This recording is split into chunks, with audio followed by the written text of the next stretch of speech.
Hello student, नमस्कार। तो आपका स्वागत है इस वीडियो में। और मैं हमेशा की तरह उम्मीद करूंगा मेरे प्यारे बच्चों कि आप सभी एकदम बढ़िया होंगे, मजे में होंगे, तंदुरुस्त होंगे और अपनी पढ़ाई लिखाई भी बहुत ही जोरों शोरों से करोगे। तो यहां पर मैं इस वीडियो के अंदर बेटा मैं डिस्कस करने वाला हूं आप लोगों के पास में revision test paper that is RTP for May 2025 of your paper number 1 advance accounting.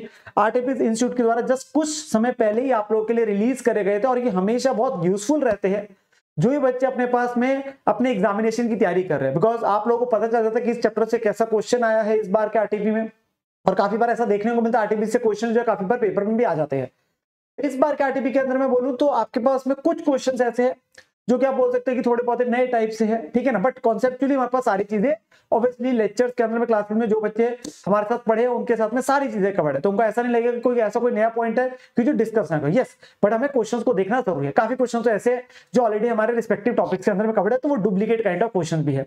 कुछ जगहों में मेरे प्यारे बच्चों यहाँ पर मैं छोटी छोटी गलतियां भी है, तो वो भी मैं आप लोगों को यहाँ पर मैं बताता जाऊंगा कि कहाँ कहाँ पे वो छोटी मोटी गलती है या कोई एजम्पशन है जिसको लेके वो आंसर दिया गया है। तो प्लीज मेरे साथ यहाँ पर मैं पूरा आराम से डिटेल में बेटा इस आरटीपी का जो है आप लोगों के लिए वीडियो, इसको प्लीज ध्यान से सुनेगा ताकि आप लोगों का पूरा जो आरटीपी है वो कवर हो जाएगा एडवांस अकाउंटिंग का। तो चलिए मेरे प्यारे बच्चों स्टार्ट करते हैं इस डिस्कशन को।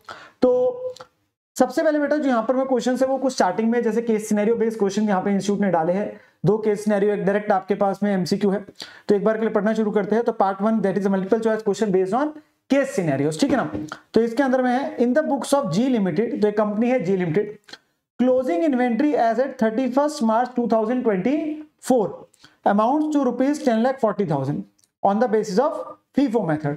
तो फीफो मेथड के हिसाब से उसने बोला कि क्लोजिंग स्टॉक बेटा इतना है। Company decided to change from FIFO method to weighted average method for ascertaining the cost of inventory for 31 March 2024।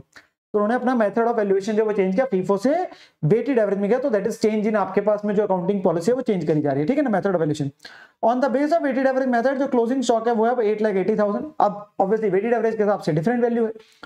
Realisable value जो इन्वेंट्री की वो आपके पास में 12 लाख, तो जो एनआरवी है वो 12 लाख है। कह रहे जी आप बताइए इन्वेंट्री की वैल्यू क्या होगी इन the books and what disclosure should be given in the financial statement. तो एक बार बिफोर इवन हम आंसर देखें, एक बार जनरल बात कर लेते हैं। बेटा हमारा रूल क्या है एस नंबर 2 का, that is lower of cost और एनआरवी। अब उसके हिसाब से अगर हम देख रहे हैं हमारे पास में जो कॉस्ट है वो तो अब 880 हो चुकी है और एनआरवी आपके पास 12 है, तो ऑब्वियसली आपके पास 880 पे दिखाया जाएगा। और चेंज इन अकाउंटिंग पॉलिसी, तो हमारा जो स्टॉक दिखेगा अब वो 880 दिखेगा बिकॉज हमने वैल्यूएशन पॉलिसी अपनी क्या कर दी, चेंज कर दी। चेंज इन अकाउंटिंग पॉलिसी है और हमें उसका AS1 के हिसाब से कह लीजिए, AS5 के हिसाब से कह लीजिए, क्या देना पड़ेगा, डिस्क्लोजर देना पड़ेगा। उसका पूरा का पूरा बताना पड़ेगा भाई इतने चेंज की आपके पास इतना इफेक्ट पड़ रहा है। भाई 1040 होता अब 880 है, तो जो डिफरेंस बना 1,60,000 उतने से क्लोजिंग स्टॉक कम दिखाओगे तो उतने से प्रॉफिट भी कम होगा। तो वो आपका पूरा का पूरा क्या बनना पड़ेगा, आपको डिस्क्लोजर भी देना पड़ेगा, ठीक है ना। तो वो आपके पास चेंज इन अकाउंटिंग पॉलिसी को लेकर। तो यहाँ पे एक बार ऑप्शन देख लेते बेटा क्या क्या आ रहे हैं। The value of inventory will be 880, बिल्कुल सही बात बोली। And the fact that valuation has change to be disclose, और आपको एक फैक्ट बताना पड़ेगा बस। बेटा फैक्ट तो अल्टीमेटली हम तब बोलते हैं वैसे कि अगर आप अपने पास में जो है इंपैक्ट नहीं कैलकुलेट कर सकते तो हम बोलते हैं फैक्ट जैसा दो, ठीक है ना। तो 880 वाली बात तो सही है। Value of inventory will be 12 lakh and full disclosure with amount the valuation method has change to be disclose. तो 12 लाख तो वैसे ही गलत हो गया, वो इसलिए गलत हो गया 12 लाख पे थोड़ा आना, 880 पे आना। Value of inventory will be 12 lakh and the fact valuation method का चेंज किया वो दिखाना, गलत हो गया, 12 लाख तो आने नहीं। The value of inventory will be 8,80,000 and full disclosure with amount the valuation method has change to be disclose in the financial. बिल्कुल सही बात, क्योंकि आपको ये बताना पड़ेगा भाई इंपैक्ट वगैरह क्या हुआ है, पूरा का पूरा डिस्क्लोजर देना पड़ेगा। सिर्फ अकेले फैक्ट से नहीं चलेगा, ठीक है ना, पूरे का पूरा डिस्क्लोजर आएगा। तो आंसर विल बी आपके पास डी हो जाएगा, ए भी आपके पास में नहीं है, तो correct answer will be D.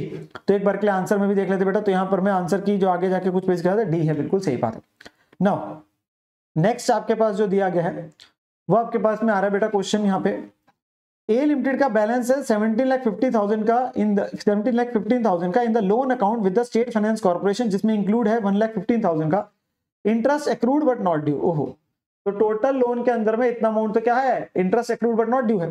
Loan secured by hypothecation plant machine. बताओ शेड्यूल 3 के हिसाब से लोन का डिस्क्लोजर कैसे होगा। तो बेटा सिंपल सी बात है, जो आपका लोन है ऑब्वियसली वो कुछ नहीं बोला तुम्हारे लिए, ऑब्वियसली एक प्रकार के बोल सकते हैं लॉन्ग टर्म बोरिंग है, तो वो सिक्योरिटी वगैरह के साथ आप कहां दिखेगा, नॉन करंट लायबिलिटीज में, लॉन्ग टर्म बोरिंग में। और जो interest accrued but not due वो कहां दिखेगा, करंट लायबिलिटीज में, अदर करंट लायबिलिटी में, करंट लायबिलिटीज में, अदर करंट लायबिलिटी में, कॉज वो interest accrued but not due है, ठीक है ना। ये वो नहीं है जो आप सोचा करंट मैच्योरिटीज और लॉन्ग टर्म बोरिंग, वो डिफरेंट चीज होती है। वो तो इंस्टॉलमेंट कितने अगले एक साल में देने वाली बात है, वो भी करंट लायबिलिटीज में आता है, ठीक है ना। पर ये आपके पास में क्या है, करंट लायबिलिटीज के अंदर अदर करंट लायबिलिटीज में, ठीक है ना, ये वो चीज आ रही है। तो यहाँ पर मैं disclose 16 lakh secured loan under long term boring, गलत बात होगी।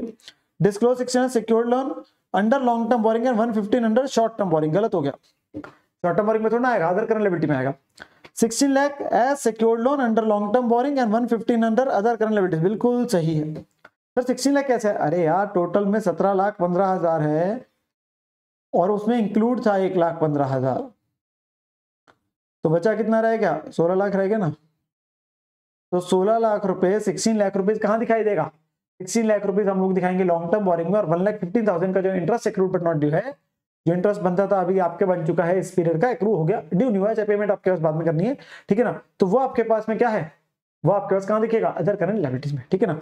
और अगले वाला secured loan under long term borrowing no disclosure, ऐसा थोड़ा ना डिस्क्लोजर नहीं आएगा, तो आपके पास में आंसर क्या है, सी ऑप्शन है, तो आंसर विल बी सी, ठीक है ना। नेक्स्ट बेटा आपके पास में जो आ रहा है पॉइंट वो है most by products as well as scrap और waste materials by their nature are immaterial thus these are measured. तो जो आपके पास स्क्रैप है, वेस्ट मटेरियल है बेटा, एएस नंबर 2 क्या बोलता है, जो आपके बाय प्रोडक्ट स्क्रैप वगैरह उसको क्या सर एनआरवी पे दिखाना है, कॉस्ट कम करनी है, सिंपल सा रूल है।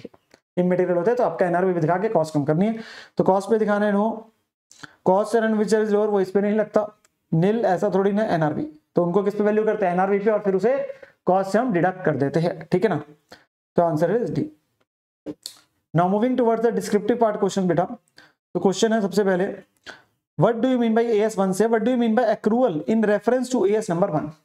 सो एक्रूअल का मतलब क्या है, बिल्कुल बेसिक पर्सनल लेवल का question. Also specify any 3 reasons for accrual based on, simple है भाई, जो खर्चा जो इनकम जिस पीरियड किया उस पीरियड में रिकॉर्ड किया जाएगा, वो जिस पीरियड में एक्रू हो रहा है रेवेन्यू उस पीरियड में लेगा, ना कि जब पैसा आए, ना कि जब पैसा गया। तो जब इंकर हो रहा है, जब एक्रू हो रहा है, तब आपका रेवेन्यू आपके पास खर्चे रिकॉर्ड किया जाएंगे, मैचिंग कॉन्सेप्ट की बात है। हम ये नहीं बोलेंगे कि जब पैसा आए, जब पैसा गया तब दिखाया जाएगा, वही चीज यहाँ पे बताने, बहुत बेसिक सा क्वेश्चन है बेटा, आपके पास अंग्रेजी लिखनी है बस और कुछ नहीं है। The term accrual has been explained in AS number 1 on disclosure of accounting policies, और वो क्या बोलते हैं, revenue and cost are include that is recognized as they are earn, जब अर्न हो रहे हैं incur, not as money is received और paid and recorded in the financial statement of the period, जिसको वो रिलेट करते हैं। तो जिस पीरियड को वो रिलेट कर रहे हैं उसके हिसाब से आ रहे हैं, जिस पीरियड में वो एक्रू हो रहा है, अर्न हो रहा है, इंकर हो रहा है, उस पीरियड में दिखाया जाए, ना कि जब पैसा आया या पैसा गया। और उसी के उन्होंने जनरल रीजन भी बता दिए, वो जनरल रीजन उसी चीज को लेके मैचिंग कॉन्सेप्ट वगैरह, और आपके इसके हम कैश बेस करेंगे तो गलत हो जाता है, वही सारी बातें लिखिए। Accrual base of counting attempts to record the financial effect of the transaction events and circumstances in the period in which they occur, rather की जब पैसा आया, तो रादर की जब पैसा आ रहा है या जा रहा है, तो हम उस पीरियड में जिस पीरियड में इंकर हो रहा है, अकरेंस हो रही है, उसमें कर रहे हैं। Receipts and payments of the period will not coincide with the buying, producing or selling events and other economic events that affect the entity performance। obviously बात है, आप इस साल में अपने पास में गुड्स खरीद रहे हैं, आपने पैसा दे दिया अपने पास में, आप अपने पास खर्चा डाल देंगे मान लीजिए, और अगले साल में जाकर बेच रहे पैसा आ रहा है, भाई अल्टीमेटली वो तो आपके गलत हो जाएगा ना। अगर आप सिर्फ पैसे के हिसाब से चलेंगे तो वो वैसे ही गलत है, तो वो आपके पास में बात आ रही है, ठीक है ना। The goal of accrual based of accounting is to follow the matching concept की आपके पास बात आते हैं, भाई जिस पीरियड का ये खर्चे है, जिस पीरियड की इनकम उसका आपका मैच हो रहा है, ठीक है ना। तो जो उसको कमाने के लिए आपका खर्चा इंकर करा जा रहा है उसी पीरियड में वो डल रहा है, तो मैचिंग कॉन्सेप्ट आपका लग रहा है, ताकि परफॉर्मेंस वगैरह नेट इनकम वगैरह जो है वो सही आएगी, रादर की सिर्फ कैश रिसीट्स पर पेमेंट में।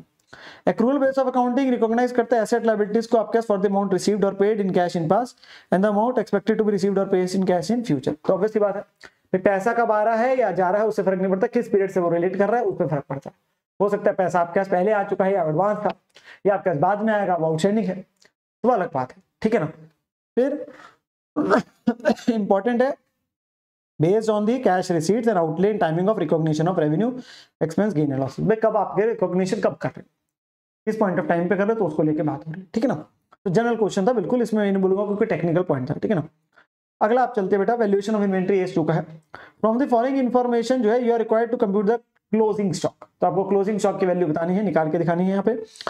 तो ऐसे हमने क्वेश्चन बहुत किए हुए, रॉ मटेरियल ए और यहाँ फिनिश गुड बी है, इसमें 700 यूनिट है, इसके 1800 यूनिट है, रुपीज पर यूनिट दे रखा है, कॉस्ट प्राइस इंक्लूडिंग जीएसटी दिया है, आईटीसी अवेलेबल, फ्रेट और हैंडलिंग चार्जेस का खर्चा, तो यहाँ से हमारे पास कॉस्ट आएगी इसकी। ऑब्वियसली आईटीसी को क्या करेंगे, इंक्लूडिंग जीएसटी, तो उसका क्रेडिट मिल रहा है तो ये माइनस हो जाएगा, ठीक है ना। ये कॉस्ट ऑफ उसकी आ जाएगी, रिप्लेसमेंट कॉस्ट दे रखी है 200 है, इसमें मटेरियल लेबर ओवरहेड है, फिक्स ओवरहेड का खर्चा दे रखा है 360 on the normal capacity of 36,000 unit, जबकि एक्चुअल प्रोडक्शन 30 है। तो वैसे हम एक्चुअल या नॉर्मल विचेवर इज हायर के हिसाब से चलते हैं, तो यहाँ पे 360 डिवाइड बाय 36,000 करा जाएगा, ताकि फिक्स ओवरहेड पर यूनिट आ जाएगा। कह रहा है कैलकुलेट करो क्लोजिंग स्टॉक अगर एनआरवी फिनिश गुड्स की कितनी है 500 और एनआरवी फिनिश गुड्स की कितनी है 380। तो बात की बात है, हम पहले क्या करते हैं कॉस्ट निकाल लेते हैं, फिर एनआरवी और वैल्यूएशन के रूप पे चलेंगे। यहाँ पैरा 5 आ जाता है फिनिश गुड्स के लिए, पैरा 24 आया था रॉ मटेरियल के लिए, ठीक है ना। तो वैल्यूएशन की बात बाद में होगी, पहले हम कॉस्ट निकाल लेते हैं। तो कॉस्ट अगर आप बेटा देखेंगे यहाँ पे 280 में से 25 आपका माइनस होना है, तो यहाँ से मैं आपको फटाफट कराता हूँ। 280 में से 25 माइनस और 255 आ गया, ये वाला पार्ट हो गया, और 35 और 20 आ गया। तो 35 और 20 ऐड करके आपके पास कितना बन गया 310 रुपए। फिर इधर आपके पास फिनिश गुड का दिया हुआ है, ये तीनों ऐड हो जाएंगे 280, 80 और 40, 280, 80 और 40।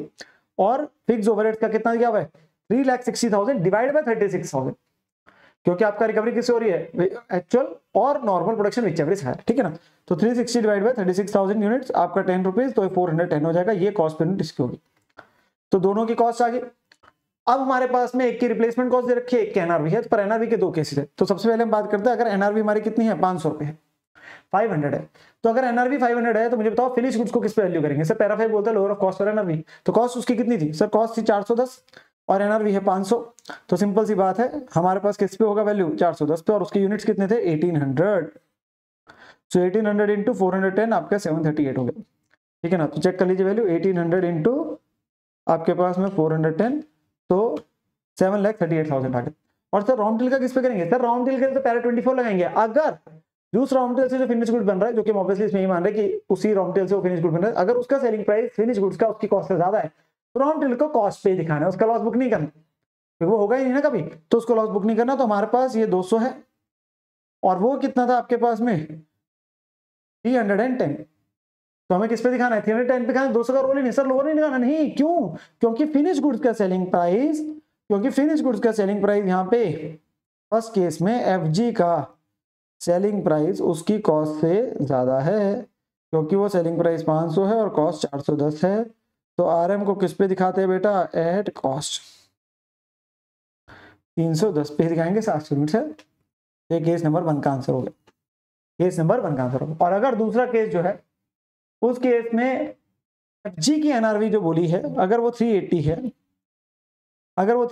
तो वो किस पे आएगा 380 और 410 भी चलो सर 380, तो 380 पे आ जाएगा एफजी। और अब क्या हो गया एफजी की, क्योंकि एनआरवी 380 से आपके पास जो आ रही है वो आपके पास कम है, लेस देन कॉस्ट, तो वो एफजी की जो एनआरवी है वो उसकी कॉस्ट से कम है। तो रॉ मटेरियल का क्या करेंगे सर, कॉस्ट और replacement price which ever is lower.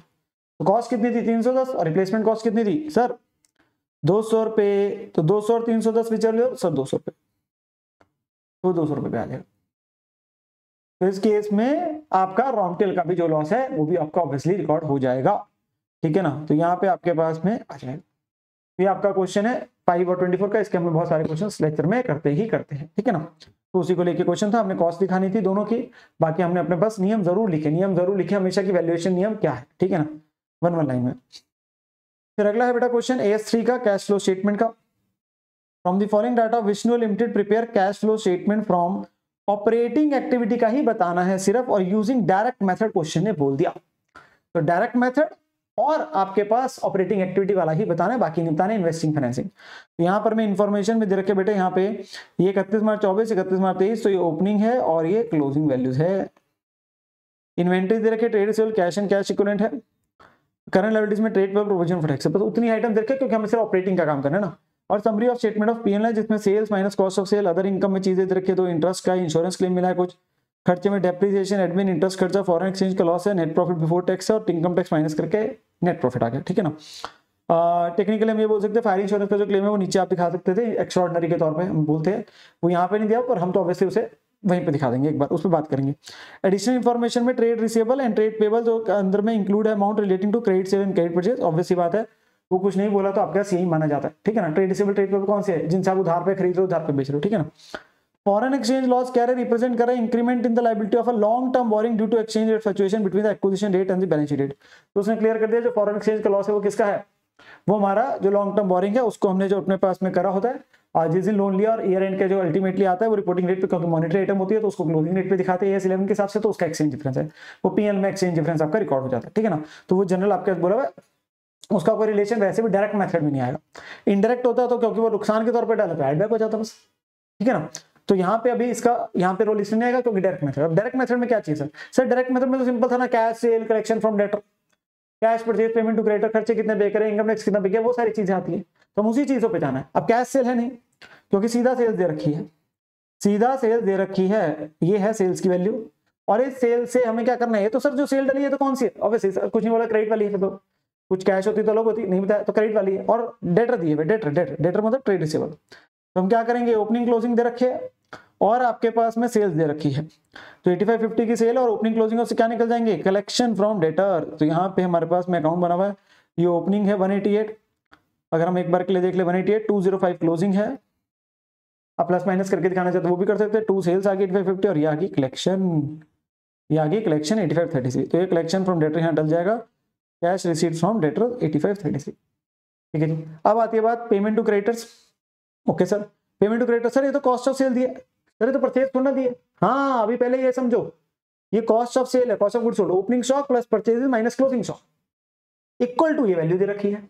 तो हमारे स्टॉक्स की वैल्यू दे रखी है, हाँ सर स्टॉक की वैल्यू दीजिए, इन्वेंट्री है 165 120। तो बेसिकली क्या है, 165 बेटा ओपनिंग है प्लस परचेज है माइनस 120 है इज इक्वल टू 56 लाख है।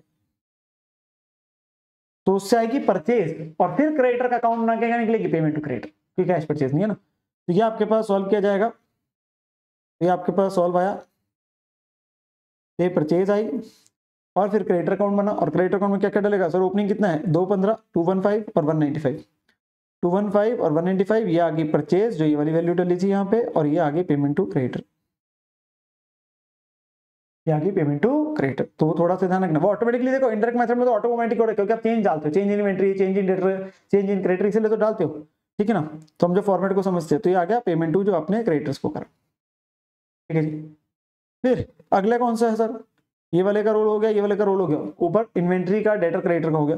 इंटरेस्ट इनकम आएगी नो सर, ये कहाँ जाएगी सर इन्वेस्टिंग में। इंश्योरेंस क्लेम रिसीव्ड आएगा, हाँ सर ये आ जाएगा, एक्स्ट्राऑर्डिनरी लास्ट में डाल देंगे, कुछ नहीं लिखा सर, तो इसमें ऑपरेटिंग का मान लेंगे, स्टॉक वगैरह का नुकसान हुआ होगा उसका क्लेम मिला। हाँ स्पेसिफिकली बोल देता फिक्स्ड एसेट आपके पास जला उसका क्लेम मिला, हाँ फिर मैं इन्वेस्टिंग में बोलता, कुछ नहीं बोल रहा था, हम अपने पास ऑपरेटिंग का माना तो 110 यहाँ डाल देंगे, पर 110 हम लास्ट में डालेंगे, adjustment for external item fire insurance claim 110, क्योंकि कुछ नहीं बताया। ठीक है ना। अच्छा जी, डेप्रिसिएशन का कोई रोल नहीं है, इनडायरेक्ट में ऐड हो जाता है। एडमिन सेलिंग आ जाएंगे, हाँ 1540 के एडमिन सेलिंग आ गए, तो ये डल जाएंगे एडमिन सेलिंग खर्चे, ये माइनस हो गए। इनका कोई आउटस्टैंडिंग प्रीपेड नहीं है, तो कुछ नहीं करना, एज इट इज है, मतलब जितने पीएल में गए हैं एक्रूअल के हिसाब से उतने ही पे हुए। इंटरेस्ट का खर्चा ऑब्वियसली कहाँ जाता है सर, फाइनेंसिंग में जाता है, इसका कोई रोल नहीं है। फॉरेन एक्सचेंज लॉस का कोई रोल नहीं है, इंडायरेक्ट मेथड होता तो ऐड करते थे। हाँ जी, इनकम टैक्स आ गया, सर ये तो प्रोविजन फॉर टैक्स है ना, हाँ ये पीएल दिया है सर, हमें इनकम टैक्स की प्रोविजन भी दिया 65 और 48 ओपनिंग और क्लोजिंग, और इस बार की 95 है जो पीएल में डली है। तो सर अकाउंट बना देंगे, यस बेटा अकाउंट बना देंगे प्रोविजन फॉर टैक्स का, ओपनिंग डली क्लोजिंग डला पीए बाय पीएल आया, तो पेमेंट आ गई 112, तो अकाउंट बना के पेमेंट निकली। बड़ा ही आसान सा क्वेश्चन था, अगर आराम से चलोगे, जल्दबाजी करेंगे तो गलती हो जाएगी। ठीक है ना। तो बिल्कुल जो किया है उसी पे बेस है, 112 की आपकी पेमेंट फॉर इनकम टैक्स आ गया, आपका वैल्यू आ गई, और फाइनल माइनस करके ऐड करके ये एक्स्ट्राऑर्डिनरी इनकम का जो पैसा है वो ऐड करके आपका टोटल आ गया net cash flow from operating activity. तो इसके साथ में हमारा क्या हो गया, ये वाला क्वेश्चन भी जो ऑपरेटिंग एक्टिविटी वाला था कैश फ्लो का डायरेक्ट मेथड से, वो भी कंप्लीट हो जाता है। ठीक है ना। नाउ मूविंग फर्दर बेटा अगले क्वेश्चन में चलते हैं, that is from AS number 4, contingencies and events occurring after balance sheet date. तो क्वेश्चन है, स्मार्ट लिमिटेड ने क्लोज करी books every year on 31 March. Financial statement जो है हमारे अप्रूव करे जा रहे हैं अप्रूविंग अथॉरिटी के द्वारा 30 जून को। कह रहे during the first quarter of 24-25, basically साल खत्म 31 मार्च को, और 3 महीने बाद जाके अप्रूवल बाय बीओडी हो रहा है। ठीक है ना। और कह रहे हैं उस दौरान में कुछ इवेंट ट्रांजेक्शंस आपके पास हो रहे हैं, अकाउंटेंट आपसे गाइडेंस मांग रहे, तो मैं वही बताने एडजस्टिंग नॉन एडजस्टिंग वगैरह की बात होगी। ठीक है ना। सबसे पहले कहता है स्मार्ट लिमिटेड के पास इन्वेंट्री पड़ी है 50 मशीन्स की, बिल्कुल क्वेश्चन सेम है जो हमारा लेक्चर में किया जाता है, जो बच्चे पढ़े हुए उनके साथ सेम क्लास में किया हुआ है, रिपीट है। ठीक है ना, कोई नया पॉइंट नहीं है। कॉस्टिंग एट ₹5500 पर machine on 31 March 24। Company is expecting a heavy decline in the demand in the next year. हाँ 31 मार्च को इतनी मशीन पड़ी है, उनकी कॉस्ट इतनी, और हमें लग रहा है कि आपके पास डिक्लाइन हो जाएगी, हैवी डिमांड आपके पास डिक्लाइन होना है अगले साल में। ठीक है ना, ये हमें लग रहा है उस दिन। इन्वेंट्रीज को वैल्यू करते हैं cost and which is lower पे ड्यूरिंग द मंथ में, अप्रैल में जाके डिमांड कम हुई, प्राइसेस आपके कम हो गए, आपके पास में 5 मशीन को बेचा है 4000 में। तो बेटा क्या एडजस्टिंग इवेंट हो गया सर, आपके पास कंडीशन एग्जिस्टिंग और बैलेंस शीट डेट क्या है, हाँ एक्सपेक्टेशन है पूरी की डिमांड आपके पास में कम होगी। और सर एविडेंस क्या मिला, सर एविडेंस मिल गया ना, जो बेची वो कम पे भी की ना, 5500 के एनआरवी कम हो गया आपका बिके ना 4000 पे, तो हम जो 31 मार्च को जो इन्वेंट्री वैल्यू करेंगे किस पे करेंगे सर कॉस्ट और NRV which is lower, cost और एनआरवी व्हिच इज लोअर, तो 5500 और 4000 हम 4000 के हिसाब से दिखाएंगे। बिल्कुल सही बात, तो ये एडजस्टिंग इवेंट बन जाएगा।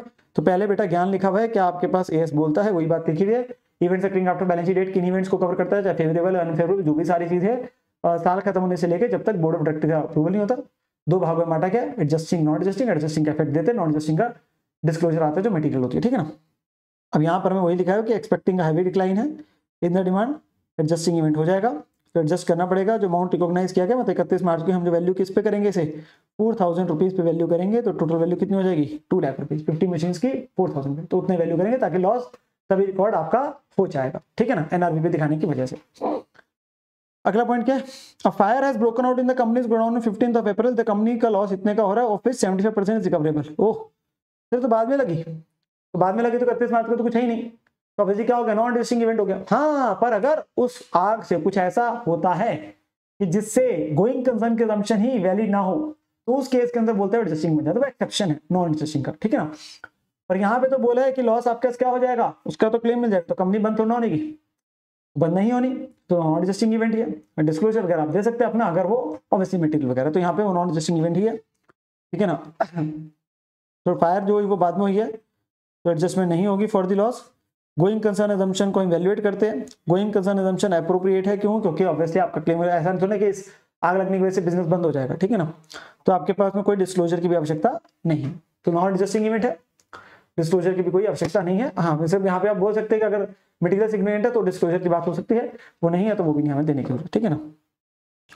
अच्छा जी, अगला है company has entered into a sale agreement on 30th of March to sell a property for a consideration of 750 which has been carried in the books at 550 at the year end. Transfer of risk and reward and the sale is complete in the month of May when the conveyance and the possession gets completed. बेटा इसमें जो last line लिखी है उसकी वजह से थोड़ा सा इंस्टीट्यूट ने आंसर में थोड़ा सा डिफरेंस किया, अदरवाइज हम ये बोलते थे, मैं बताता हूँ जो क्वेश्चन करते थे मैंने लेक्चर में भी आपके साथ डिस्कस किया हुआ, अगर वो सिर्फ इतना बोलता है कि 31 मार्च तक या उससे पहले जो भी एग्रीमेंट टू सेल हो गया और बाद में रजिस्ट्री हो रही है, 31 मार्च तक एग्रीमेंट टू सेल होकर बाद में रजिस्ट्री, तो हम बोलते थे क्या कि वो हमारे पास में क्या एडजस्टिंग इवेंट है, कि भाई एक तरीके से चलो पोजीशन चला गया आपके पास में पैसे आ गए, हाँ रजिस्ट्री बाद में, तो एडजस्टिंग इवेंट है, कंडीशन एग्जिस्ट कर रही है एग्रीमेंट टू सेल बाद में रजिस्ट्री। अब या अगर सिर्फ टर्म्स कंडीशन से बातचीत हो रही है, ठीक है ना, तो उसे हम नहीं लेते थे, प्रपोजल वगैरह है तो उसे हम नहीं लेते, एग्रीमेंट टू सेल वगैरह होना चाहिए आपके पास में जो है, और पोजीशन चला गया चलो पैसे आ गए, वो सिर्फ इतनी बात पे लिखते हैं कि एग्रीमेंट टू सेल होगा बाद में रजिस्ट्री हो गया। पर यहाँ पे जब उसने लिखा कि कन्वेंस पोजेशन आपका बाद में ही हो रहा है, तो हमारे लिए क्या सब कुछ ही बाद में हो रहा है, मतलब वो जो वर्ड लिखा है एंटर इनटू सेल एग्रीमेंट, हम उसे कोई मेजर ये नहीं मान रहे कि वो condition existing on balance sheet है, क्योंकि उसमें सब कुछ ही बाद में हो रहा है। कन्वेंस जिससे आपके पास में उसके पास टाइटल जा रहा है, पोजेशन भी बाद में ही हो रहा है, मतलब वो सिर्फ सेल एग्रीमेंट कहने को यानी कि हाँ अगर आप बोलते हो कि ये सेल एग्रीमेंट है condition existing on balance sheet data उसे कंसीडर किया तो एडजस्टिंग इवेंट होता है। यहाँ पे इंस्टीट्यूट ने उसे नॉन एडजस्टिंग इवेंट इसलिए माना है क्योंकि वगैरह सब कुछ ही वही बाद में हो रहा है। It's like a case of a proposal, तो वो सेल एग्रीमेंट नहीं, वो प्रपोजल के एंड पे हो गया। Since transfer of risk and reward और सेल कंप्लीट कब हुई, मई में जाके हुई, जब कन्वेंस पोजीशन आप कर रहा तो कोई रेवेन्यू आपका रिकॉग्नाइज नहीं होगा पिछले साल में, डिस्क्लोजर आप ऑब्वियसली दे सकते हैं, आपके पास में मटेरियल सिग्निफिकेंट है, ठीक है ना, तो उस केस के अंदर में से नॉन एडजस्टिंग माना गया एक प्रकार से, ठीक है ना। हाँ ऑब्वियसली आंसर कैन वेरी आपके असम्पशन पे, इस वाले केस में हो सकता है, ये वाला एक ऐसा पॉइंट था, बट ऑब्वियसली मैं बोलूंगा इंस्टीट्यूट का इसमें आंसर यही, हमने लेक्चर में भी यही सेम बात डिस्कस करेंगे आप लोगों के साथ में जो बच्चे पढ़े हुए क्लास में मेरे साथ। कंपनी को रिसीव हुई थी बेटा during year 22-23 government grant of 15 lakh for the purchase of machine. तो बेसिकली क्या हुआ 22-23 में ग्रांट मिली है 15 लाख की मशीन खरीदने के लिए। कंपनी को एक नोटिस मिला for the refund of the grant on 15 जून। तो हमें क्या मिल रहा है, एक नोटिस आया कि हमें ग्रांट को करना पड़ेगा, रिफंड करना पड़ेगा, वायलेशन कर दी अभी तो रिफंड करना पड़ेगा due to violation of the conditions during 23-24। अच्छा 23-24 में वायलेशन करी और रिफंड साल के बाद हो रहा है, मिली तो पिछले साल थी 22-23 में, तो एडजस्टिंग हो जाएगा, हाँ हो जाएगा। क्यों पता है, क्योंकि वायलेशन कब करी 23-24 में, और वायलेशन करी है तो पता है ना रिफंड करना पड़ेगा, रिफंड करना पड़ गया।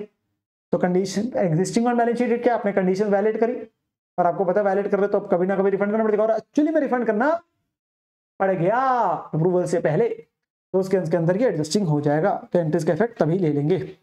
सिंस नोटिस तो बाद में आपके पास में, बट बिफोर आपके पास में, और set grant shall be adjusted in the financial statement, ठीक है ना, बिकॉज वैल्यूएशन आपकी कब हुई थी फाइनेंशियल ईयर में, और कंपनी को अवेयर था, कंपनी को पता था मैंने वैल्यूएशन अब करी थी, जिस पर्पस के लिए पैसा उठाया था वो पर्पस तो फुलफिल नहीं किया इसी साल में, और नोटिस आ गया, उसका एविडेंस आ गया, तो आपको एंट्री तो उसी साल में करनी पड़ेगी, ठीक है ना। तो एडजस्टिंग इवेंट बन जाएगा, तो एडजस्टिंग इवेंट हो जाएगा, ठीक है ना। हमें यही बताना था इन ट्रांजेक्शंस को कैसे डील करना है, वो हमने सारे एक करके बता दिए, ठीक है ना बेटा। अगला है AS5 का बेटा, स्टैंडर्ड बड़ा आसान है, स्टैंडर्ड का नाम थोड़ा सा बड़ा है बस, ठीक है ना। Accountant of Hira Limited has sought your opinion with the relevant reasons whether the following transactions will be treated as change in accounting policy or not. Please advise in the following situations in accordance with provisions of relevant AS. तो इस हमें ये बताना है change in policy है कि नहीं है, और बिल्कुल किया हुआ क्वेश्चन है, इसमें जो भी पॉइंट्स आने वाले हैं आपके सामने। सबसे पहले till the previous year the furniture was depreciated on freight time basis over a period of 5 years। तो हम SLM के हिसाब से डेप्शन लगा रहे थे। इस साल से यूजफुल लाइफ जब कितनी चेंज कर दी, 3 साल। तो पहले 5 साल मानी, जब 3 साल, तो ये क्या चेंज इन एस्टिमेट, कुछ भी चेंज होता है चेंज इन एस्टिमेट ही तो होता है। ये चेंज इन एस्टिमेट है, चेंज इन पॉलिसी नहीं है, ठीक है ना। तो this is change in estimate not a change in the policy. अगला क्या है, management decided to pay pension to those employees who have retired after completing 5 years of service. Management का हम पेंशन देंगे उन एम्प्लॉइज को जो क्या हो रहे हैं, रिटायर हो रहे हैं बेटा 5 साल की सर्विस देने के बाद। Such employees will get pension of 20,000, earlier there was कोई स्कीम नहीं थी। जो चीज पहली बार हो रही है, जिसका पहले से कोई आपके पास वजूद नहीं था, एग्जिस्टेंस, वो तो एडॉप्शन ऑफ पॉलिसी हो जाता है, वो चेंज इन आपके पास में पॉलिसी थोड़ी ना। तो ये आपके पास में adoption of a new policy है, जो आपके पास में पहले आपके पास होती नहीं थी, वो चेंज इन पॉलिसी नहीं कहलाया जाता है। तो it is not a change in policy, change in policy नहीं, एडॉप्शन ऑफ न्यू पॉलिसी है, क्योंकि ये चीज पहले एग्जिस्ट ही नहीं करती थी, ठीक है ना। अगला, during the year ended change in the cost formula of measuring cost of inventory. हाँ, पहले फीफो फॉलो कर रहे थे, फिर वेटेड एवरेज, तो चेंज इन अकाउंटिंग पॉलिसी है ना, बिल्कुल सही बात है। ये आपके पास में क्या है, change in accounting policy, cost formula को चेंज करना। सर डेप्रिसिएशन मेथड का चेंज करना, उसमें हमेशा कन्फ्यूजन बेटा, वो चेंज इन एस्टिमेट ही है। मैं फिर क्लियर करता हूँ, ये सेंस आप बोलते हैं अरे चेंज इन एस्टिमेट, क्योंकि वो आप इसलिए कर रहे हो क्योंकि आपके अनुमान में चेंज आया है कि पहले बेनिफिट बराबर मिल रहा था, फिर बेनिफिट आपको डिमिनिशिंग यूटिलिटी मिल रही है उसके, तो आप चेंज कर रहे हो, इस वजह से वो चेंज इन एस्टिमेट निकला जाता है, तो चेंज इन पॉलिसी नहीं होता है, ठीक है ना। हाँ, फीफो टू आपके पास वेटेड एवरेज टू फीफो या जो भी चीज आ रही है AS10 के अंदर में बोलते हैं कॉस्ट मॉडल से रिवैल्यूएशन मॉडल वगैरह में जा रहे हो वैसे, तो वो आपके पास चेंज इन पॉलिसी कराई जाती है, ठीक है ना। यस, अगला बेटा AS नंबर 7 का कंस्ट्रक्शन कॉन्ट्रैक्ट का क्वेश्चन है। AP Limited, a construction contractor, undertakes the construction of a commercial complex for K Limited. AP Limited ने सबमिट के separate proposals for each of the 3 units of commercial complex. तो ये आपके combining and separate वाला जो critical topic है उसके हम क्वेश्चंस करते हैं, उससे रिलेटेड आ रहा है। तो सेपरेट प्रपोजल सबमिट करे, सिंगल एग्रीमेंट एंटर करा 2 पार्टीज के बीच में, एग्रीमेंट के अंदर वैल्यू ले डाउन करी बेटा तीनों यूनिट्स की अलग अलग, एग्रीमेंट ने कंप्लीशन टाइम भी डाला हर का। कमेंट करो क्या ये आपके पास में एक सिंगल है कि सेपरेट है, तो एक मानना है कि अलग अलग मानना है। सर अलग अलग मानने हैं, separate proposal, separate negotiation, cost revenue सबकी सेपरेटली आइडेंटिफाई, ये तो ना एक एग्रीमेंट में लिख दिया भाई, सबका सब कुछ तो अलग अलग ना, प्रपोजल सेपरेट है, किसी एक को एक्सेप्ट कर सकते हो, रिजेक्ट कर सकते हो अपने पास में, कॉस्ट रेवेन्यू सबके अलग अलग होता है, तो सेपरेट कॉन्ट्रैक्ट है, ये एक नहीं माने जाएंगे, अलग अलग माने जाएंगे, ठीक है ना। तो वही बात लिखी गई एज पर AS7 मैंने कॉन्ट्रैक्ट कवर है नंबर ऑफ एसेट्स, एक से ज्यादा एसेट्स है, तो उन्हें क्या माना जाएगा, सेपरेट। अगर सेपरेट प्रपोजल सबमिट करेंगे हैं, separate negotiation and contractor customer के पास एक्सेप्ट या रिजेक्ट करने के आपके पास अलग अलग है, ठीक है ना। और कॉस्ट रेवेन्यू सबकी अलग से पता है, कितनी कॉस्ट लगेगी, सबका कितना कितना रेवेन्यू, सबको अलग अलग पता है, तो क्या हो जाएगा बेटा, सेपरेट हो जाएगा। हर यूनिट को आपके पास सेपरेट माना जाएगा आपके पास AS7 के हिसाब से, चाहे एग्रीमेंट क्यों ना एक कर रहे हो, ठीक है ना। फिर अगला है बेटा, यहां पर मैं 1 दिसंबर को GR कंस्ट्रक्शन कंपनी ने अंडरटेक करा कंस्ट्रक्ट बिल्डिंग फॉर 45 लाख। 31 मार्च को कंपनी को पता चला कि उन्होंने ऑलरेडी स्पेंड कर दिए 32.5 लाख ऑन दी कंस्ट्रक्शन। तो बेटा आपके पास में कॉन्ट्रैक्ट कितने का, 45 लाख का, इतना खर्चा कर चुके हैं साल खत्म होने तक। एडिशनल का जो खर्चा लगना है वो कितना लगना है, 15.10 लाख, ये फर्दर कॉस्ट ऑफ कंप्लीशन। बताओ कितना रेवेन्यू आपके पास दिखाएंगे। तो बेटा डिग्री ऑफ कंप्लीशन निकालना, डिग्री ऑफ कंप्लीशन कैसे होता है sir, cost till date divided by total estimate cost, cost till date 32.5 है, टोटल दोनों को ऐड करके आ जाएगा, परसेंटेज निकालेंगे, तो ये आ गई कॉस्ट टिल डेट, ये फर्दर आ गया, टोटल आ गया, तो डिग्री ऑफ कंप्लीशन हो गया 68.28%। तो हमारे पास में कितना दिखाएंगे, जो कॉन्ट्रैक्ट प्राइस था, रेवेन्यू था, उसका इतना परसेंट हम दिखाएंगे परसेंटेज ऑफ कंप्लीशन के हिसाब से। हाँ, क्या पूछा सिर्फ ये, पर हमें फिर भी अगर पैरा 35 लगता है तो उसके बारे में बताना जरूर है, ऑलवेज एग्जाम में रखता है नंबर। क्या total contract cost total contract revenue से ज्यादा है? Yes sir, total contract cost कितनी बनी थी, 47.6 and this is more than 45 total contract revenue. तो आप क्या सारा लॉस अपने पास में अभी रिकॉर्ड कर देंगे? यस सर, तो टोटल लॉस अभी आपके पास रिकॉर्ड कर लिया जाएगा। आपके पास वही बात है, total cost of construction less total contract आपके पास प्राइस, तो 2.6 का लॉस अभी रिकॉर्ड कर लिया जाएगा। ये आपके पास पैरा 35 बोलता है कि टोटल कॉन्ट्रैक्ट कॉस्ट जो है एक्सीड कर रहे हैं टोटल कॉन्ट्रैक्ट प्राइस से रेवेन्यू से, तो उस केस में आप सारा लॉस अभी रिकॉर्ड कर लेंगे। हाँ, कुछ तो ऑटोमेटिकली हो जाता है, तो आप रेवेन्यू डालोगे और खर्चा डालोगे, बाकी क्या प्रोविजन बना देंगे। हाँ वो बताना चाहते हो बता सकते हो, बट एटलीस्ट इतना जरूर बताना, अगर नहीं भी पूछ रहा कि आपका टोटल लॉस इतना रिकॉर्ड किया जाएगा, ठीक है ना, उतना रिकॉग्निशन होनी है, ठीक है ना। चलिए नेक्स्ट बेटा हमारे पास में एएस नंबर 9 रेवेन्यू रिकॉग्निशन का क्वेश्चन नंबर 10 जो यहाँ पे आ रहा है। Given below are the following information of BS limited, क्या क्वेश्चन आ गया नहीं वाला भी।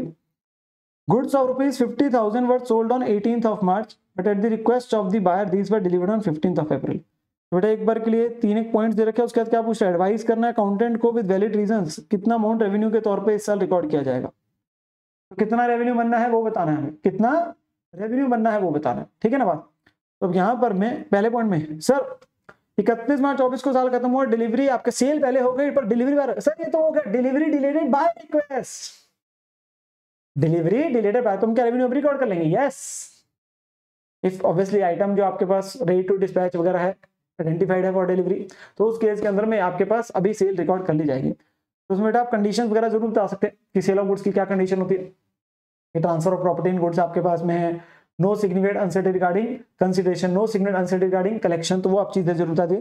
तो सेलर ने क्या कर दिया, प्रॉपर्टी इन गुड्स ट्रांसफर कर दिया, significant risk and reward of ownership transfer हो चुके हैं, कोई हमारा कंट्रोल नहीं है, no uncertainty regarding the consideration जो आपके सारे और कलेक्शन। तो उस केस में पहले केस में सेल कंप्लीट है but delivery delayed by request है पोस्टमैन, तो रिकॉग्नाइज एंटायर सेल अभी कर लेंगे इसी साल में, ठीक है ना।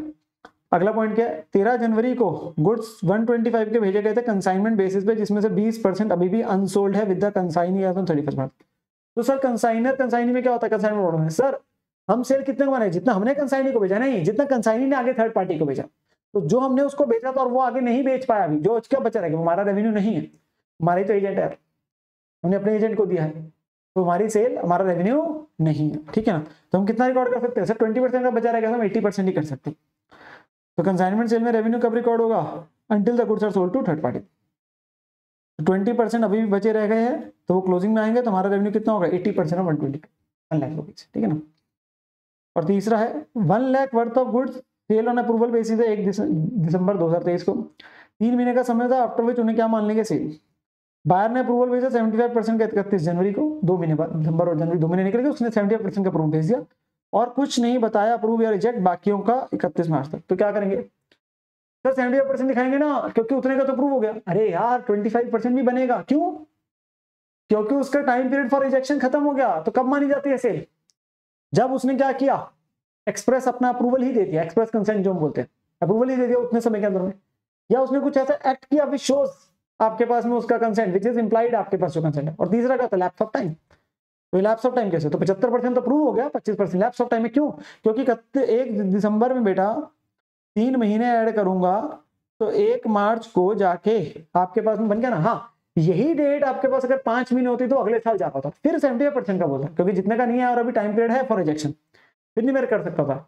अब उसने नहीं बताया तो 1 मार्च को 25% का हो जाएगा, तो 31 मार्च तक तो सेल पूरी रिकॉर्ड होगी ना, 70% और 25%।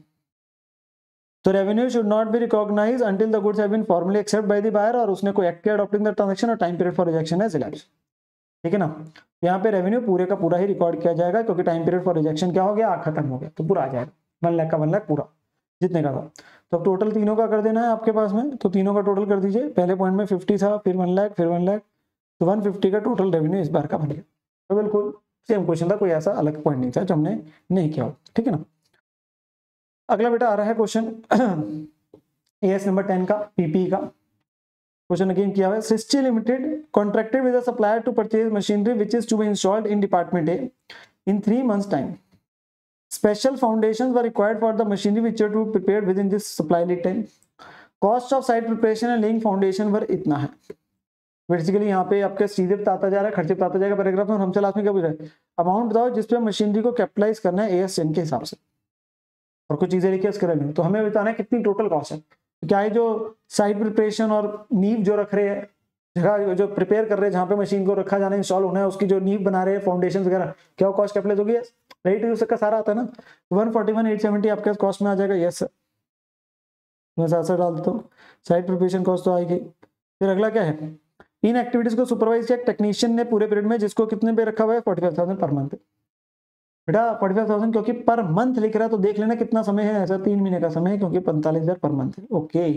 अच्छा, इन सर्विसेज को ऊपर दिया किसने, डिपार्टमेंट बी ने को, उसने बिलिंग करी इतने पे आफ्टर एडिंग 10%। तो बेसिकली हमने सर्विसेज जो ली है वो दूसरे डिपार्टमेंट से ली है, उसकी कॉस्ट पड़ती है 45,000, उसने हमें क्या किया 10% प्रॉफिट ऐड करके हमारे को 49,500 पे अल्टीमेटली बिलिंग करी जा रही है। तो हमारी कॉस्ट में कितना ऐड होगा, internal profit to be eliminated, यही एएसएन बोलता है। तो वही आ गया, उसने नीचे लिखा भी है, ना भी लिखता तो भी एलिमिनेट करना है। तो हमारे लिए कॉस्ट में कितना आएगा सर 45,000 पर मंथ, तो 3 महीने के हिसाब से आ जाएगा। तो टेक्नीशियन सैलरी आपके पास में 45,000 इंटू 3 के हिसाब से 135, ठीक है ना। फिर मशीन खरीदी इतने के inclusive of IGST at 12% for which input credit is available. तो ये टोटल कॉस्ट है इतने की परचेज प्राइस, उसमें आईजीएसटी मिला हुआ है और उसका क्रेडिट अवेलेबल है, उसने लिखा भी है कि आईजीएसटी इज अवेलेबल। तो जो आपके पास आईजीएसटी है उसका क्रेडिट आपके पास अवेलेबल है, तो उसमें वो इंक्लूडिंग है, मतलब अगर 100 रुपए का था तो 12 रुपए ऐड होके 112 पे है, तो ये प्राइस 112, हमें तो 100 चाहिए, क्या कर देंगे इसका 100/112 या 12/112 माइनस कर दो, तो 158.34 इंटू 100/112 इतनी आ गई। ये 112 रुपए, उसमें से 100 रुपए चाहिए, या 12/112 इसमें से माइनस कर दो जो वैल्यू थी, तो भी इतना ही आएगा, ठीक है ना। फिर इतने का आपका ट्रांसपोर्टेशन का खर्चा लगा मशीन को लाने का फैक्ट्री साइड तक, तो ये भी आ जाएगा 55,770 ट्रांसपोर्टेशन को। सेम क्वेश्चन क्या, बिल्कुल ditto with same values class में। आर्किटेक्ट पे पॉइंट किया था इतनी फीस का, सुपरवाइज द मशीनरी का, तो ये वाली कॉस्ट भी आ जाएगी जो आर्किटेक्ट की आ रही है, ठीक है ना 30,000 की। तो सारी कॉस्ट करके टोटल कॉस्ट आ गई, ठीक है ना। हाँ, मैं फिर भी बोलूंगा ऐसे क्वेश्चन में भी एक आधी लाइन बेटा जरूर लिख दो, क्योंकि जो भी खर्चे रेट यूज सकते हैं वो सारे आते हैं। हाँ, एक होता है वो तोड़ फोड़ वाला, डीकमीशनिंग वाला, ठीक है ना। तो ये आपके पास जरूर प्रोविजन हमेशा मेंशन कर दिया करे जो भी आती है चीजें, ठीक है। नेक्स्ट मूविंग फर्दर बेटा, एएस नंबर 11 का क्वेश्चन है, the effect of changes in foreign exchange rates. तो क्वेश्चन है, legal limited is engage in the, again किया हुआ क्वेश्चन है, manufacturing of rubber for its plant it required machineries of the latest technology. वो कहता है जी हमारा काम रबड़ बनाने का है और उसके लिए हमें क्या चाहिए होता है, मशीनें चाहिए होती है बिल्कुल लेटेस्ट टेक्नोलॉजी वाली। Usually resort to long term foreign currency borrowings for its fund requirement. तो हम जो भाई मशीनें जो खरीदनी है उसके लिए हम क्या उठाते हैं, बाहर से पैसा उठाते हैं, आपके पास में long term foreign currency boring, ठीक है ना, लंबे समय वाली। 1 अप्रैल 23 को उन्होंने बोरो किया $1 million from international funding agency USA, जब एक्सचेंज रेट कितना था 63 था। फंड्स को इस्तेमाल किया मशीनों के लिए और on the same date to be used in 3 different plant. Useful life machine की 10 साल है और उनकी रेजिडुअल वैल्यू 30 लाख है। तो जो मशीनें खरीदी उनकी लाइफ बता दी, रेजिडुअल वैल्यू बता दी, और वो कितने पड़ी हमारे पास वो बता दिया। अर्लियर ऑल्सो, पहले भी कंपनी ऐसी मशीन खरीदती थी out of the foreign currency boring, exchange difference जो आता था उन बोरिंग्स का वो हम पीएनएल में ले जाते थे और उन्हें कैपिटलाइज नहीं करते थे, इवन दो कंपनी का ऑप्शन था तो कैपिटलाइज एज पर एएस 11। हाँ, तो पैरा 46 से क्या बोलता है कि अगर लॉन्ग टर्म फॉरेन बोरिंग है और उस केस में आपका वो फिक्स्ड एसेट से रिलेटेड है, डेप्रिसिएबल एसेट की जो बात होती है, तो उस केस के अंदर आप एक्सचेंज डिफरेंस क्या करते हैं, एसेट की कॉस्ट में आइडियलाइज कर सकते हैं। हाँ, अगर वो अदर वाला केस है तो हम वो बोलते हैं छोटा सा account FCMI TDR over the period amortize कर दो। पर्पस यही है कि आपका एकदम से पीएनएल में डालने की बजाय आप हौले हौले करके डाल देंगे, बस इतनी सी बात हो रही है। यहाँ पर यही वो पॉइंट आ रहा है। तो अभी तक तो हम उसको नहीं कर रहे थे कैपिटलाइज, अभी तक हमने उस ऑप्शन को अवेल नहीं किया। अब वो कहते हैं नाउ मशीनरी के लिए legal limited is interested to avail the option of capitalising the same to the cost of. अब हमें लगता है कि हम इसको कैपिटलाइज कर देते, हम ऑप्शन अवेल करते हैं, हम कहते हैं कि जो एक्सचेंज डिफरेंस आ रहा है वो लोन का जो ईयर एंड पे आएगा, क्योंकि मॉनिटरी आइटम है तो क्लोजिंग रेट पे दिखाना है, तो वो हम कैपिटलाइज करना चाहते हैं, हम कॉस्ट में ही एड लेस करेंगे। एक्सचेंज रेट ईयर एंड पे कितना होगा 62। रिज्यूम 31 मार्च को उनका कोई भी long term foreign currency boring है एक्सेप्ट फॉर जो पैसा फर्स्ट डे बोरो किया था। ऐसा क्यों लिखता है, क्योंकि अगर ऑप्शन एक बार अवेल कर लिया बेटा, एक तो वो इरेवोकेबल है और दूसरा क्या वो सब पे अप्लाई हो जाएगा। जैसे बोला कोई और लोन नहीं है, हाँ पहले जो थे वो लोन खत्म हो गए, उनका कुछ नहीं पड़ा और उस समय मैं ऑप्शन अवेल नहीं कर रहा था, और अब मैं करने जब जा रहा हूं तो यही एक लौता लोन है, ठीक है ना। कैलकुलेट कमेंट करो वेदर लीगल लिमिटेड क्या कैपिटलाइज कर सकते हैं एक्सचेंज डिफरेंस को कॉस्ट में, बिल्कुल कर सकते हो, तो मना क्या है, और अगर यस तो बताओ इस साल की डेप्शन कितनी है, तो कोई दिक्कत की बात ही नहीं है। तुम्हारे पास में क्या कैपिटलाइज कर सकते हैं, तो हमारे पास बेटा कितना एक्सचेंज डिफरेंस बनेगा सर 63 के हिसाब से था, तो 1 मिलियन इंटू 63 आपके पास में है, तो 63 मिलियन आपके पास में पहले मशीन उतने की है और लोन उतने का, पर ईयर एंड पे लोन को कितने पे दिखाना है 62 पे, तो 1 का मिलियन का आपके पास एक्सचेंज लॉस है, तो वो क्या कर देंगे, कम हो रहा है तो ऑब्वियसली कॉस्ट भी कम हो जाएगी, तो 1 मिलियन से आपके पास में कम हो जाएगा, तो हमारी मशीन की कॉस्ट कितनी आ जाएगी 62 मिलियन। अगर आप मेरे से एंट्री पूछना चाहते हो तो मैं एंट्री बोल देता हूँ, लिख पाता नहीं। सबसे पहले आपने लोन लिया तो bank to long term loan है, फॉरेन लोन, तो आपके पास में बैंक टू आपके पास क्या बोलते हैं फॉरेन लोन, आपके पास बन जाएगा 63 मिलियन का 630 लाख, ठीक है। फिर आपने पीपी जो खरीदा तो पीपी आपके पास आ रहा है, तो PP to bank, machinery to bank जो आया वो आपके पास है 630 लाख का, 63 मिलियन का। फिर ईयर एंड पे आप लोन को कम करना है, एंट्री क्या बनेगी, जो आपका फॉरेन करेंसी लोन है टू एक्सचेंज डिफरेंस, फायदा हो रहा है क्योंकि बोरिंग कम हो रही है, फायदा हो रहा है ना, तो कम हो रहा है, तो foreign loan to exchange difference. और फिर अब वो एक्सचेंज डिफरेंस कहां जाएगा, आपका exchange difference to machinery, to PNL नहीं, अभी तक तो वही कर रहे थे, टू मशीन, तो कम कर रहे हो, क्रेडिट कर रहे हो मशीनरी में। तो सिंपल सा रूल क्या है, लोन बढ़ रहा है तो एक्सचेंज डिफरेंस एसेट में ऐड हो जाएगा, कम हो रहा है तो हम कम कर रहे हैं क्योंकि ऑप्शन अवेल कर रहे हैं, ठीक है ना। तो 62 है तो 620 लाख हो गया, माइनस 30 लाख ये और 10 साल लाइफ है, तो 590 divided by 10, 59 lakh per annum आपकी डेप्रिसिएशन आ गई, 59 लाख डेप्रिसिएशन आ गया आपकी पर एनम। तो वही आपके पास आंसर में यहाँ पे आ रहा है। पहले नियम लिखा बेटा, जो नियम है उसी के बारे में बात करेंगे। यहाँ पे वही है 63 माइनस 1 62 मिलियन, और ये आपके 5.9 लाख, 5.9 मिलियन आपकी डेप्रिसिएशन आ गई। आप लैक्स में कर लो या मिलियन में कर लो, जैसे पूछा ये उसके बाद की वैल्यू आ जाएगी। वो वैसे बतानी जरूरी है, कोई क्वेश्चन ने पूछा नहीं, क्वेश्चन ने डेप्रिसिएशन पूछी, ठीक है ना, तो हमें डेप्रिसिएशन बतानी है, तो वो cost minus residual value divide by वो करके आपके पास आ जाएगा। बाकी उन्होंने ये लिखा है कि पहला ऑप्शन एक्सरसाइज नहीं किया हुआ, yet it can avail the option to capitalise as per para 46 of AS 11, ठीक है ना, तो आपके पास में आ जाएगा, ठीक है ना। नेक्स्ट बेटा आपके पास में जो क्वेश्चन आ रहा है AS नंबर 12 का है, अकाउंटिंग फॉर गवर्नमेंट ग्रांट का क्वेश्चन है। XYZ लिमिटेड ने सेटअप करा business in a designated backward area which entitles the company to receive from government of India subsidy of 20% of the cost of investment। वो कह रहा है जी हमें ultimately क्या हो रहा है, बैकवर्ड एरिया में हम फैक्ट्री सेटअप कर रहे हैं, सेटअप जो हमारा हो रहा है बिजनेस का, उसके लिए हमें सरकार से ग्रांट मिलेगी, जितना हम पैसा लगाएंगे, जितने की हमारी इन्वेस्टमेंट होगी उसका 20% मिलेगी सरकार से। Having fulfilled all the conditions under the scheme, company ने इन्वेस्ट किया 75 करोड़, तो उन्हें 15 करोड़ की सब्सिडी मिलेगी गवर्नमेंट से इन जनवरी 24। तो हमने लगाया 75 करोड़, उसका 20% हमें मिल गया, 15 करोड़ की हमें सब्सिडी मिल गई। कंपनी ट्रीट करना चाहती है इस रिसीट को आइटम ऑफ रेवेन्यू। वो कह रहे जो 15 करोड़ आया ना, उसे अपना रेवेन्यू मान रहे हैं और उसे कहाँ लेके जाएंगे, पीएल में, ताकि उससे लॉसेज अपने कम हो जाएंगे। बताओ रेलिवेंट स्टैंडर्ड के हिसाब से एग्जामिन क्या ट्रीटमेंट सही है कि नहीं है। ये कौन सी है ग्रांट, पीपी वाली है? नो सर, ये तो प्रोमोटर कॉन्ट्रीब्यूशन है। प्रोमोटर कॉन्ट्रीब्यूशन क्या है, कैपिटल जब में, और ना उसे डिविडेंड के तौर पे मार सकते हैं, ना डेफर्ड इनकम करके हौले हौले पीएल मिलेगा, वो कैपिटल जब में ही रहेगा। तो एंट्री सिंपल होती है, बैंक टू कैपिटल जब, प्रोमोटर कॉन्ट्रीब्यूशन वाली। तो ये जो सोच रहे हैं कि पीएल में ले जाएंगे, लॉसेज कम कर लेंगे, रेवेन्यू अपना जो आपके पास आ जाएगा, वो नहीं कर सकते, वो ट्रीटमेंट गलत है, वो ट्रीटमेंट गलत है, ठीक है ना। तो आपके पास गवर्नमेंट ग्रांट के हिसाब से जो है, स्टैंडर्ड के हिसाब से, अगर नेचर ऑफ प्रोमोटर कंट्रीब्यूशन है तो कहाँ जाती है, grant to be treated as capital reserve, जो ना ही डिविडेंड के तौर पर बढ़ सकती है, ना डेफर्ड इनकम मान सकते हैं। ये भी नहीं है कि बांटी तो डिविडेंड के तौर पर उस पैसे को, प्रोमोटर कंट्रीब्यूशन को ऐड कर रहे हो, और ना आपके पास में उसे हौले हौले करके पीएल में लेके जा सकते, ठीक है ना। तो neither in relation to the specific fixed asset nor in relation to revenue, तो इनएप्रोप्रिएट है कि उसे हम पीएल में लेके जाएं, ठीक है ना। और यहाँ पे करेक्ट ट्रीटमेंट क्या है, कहाँ लेके जाएंगे, कैपिटल रिजर्व में। तो ट्रीटमेंट जो कंपनी ने करी वो गलत करी, तो कंपनी की ट्रीटमेंट क्या है, रॉन्ग है, रॉन्ग एज ऑलवेज। कंपनी हमेशा गलती करती है, ठीक है ना, वो हमें पता है।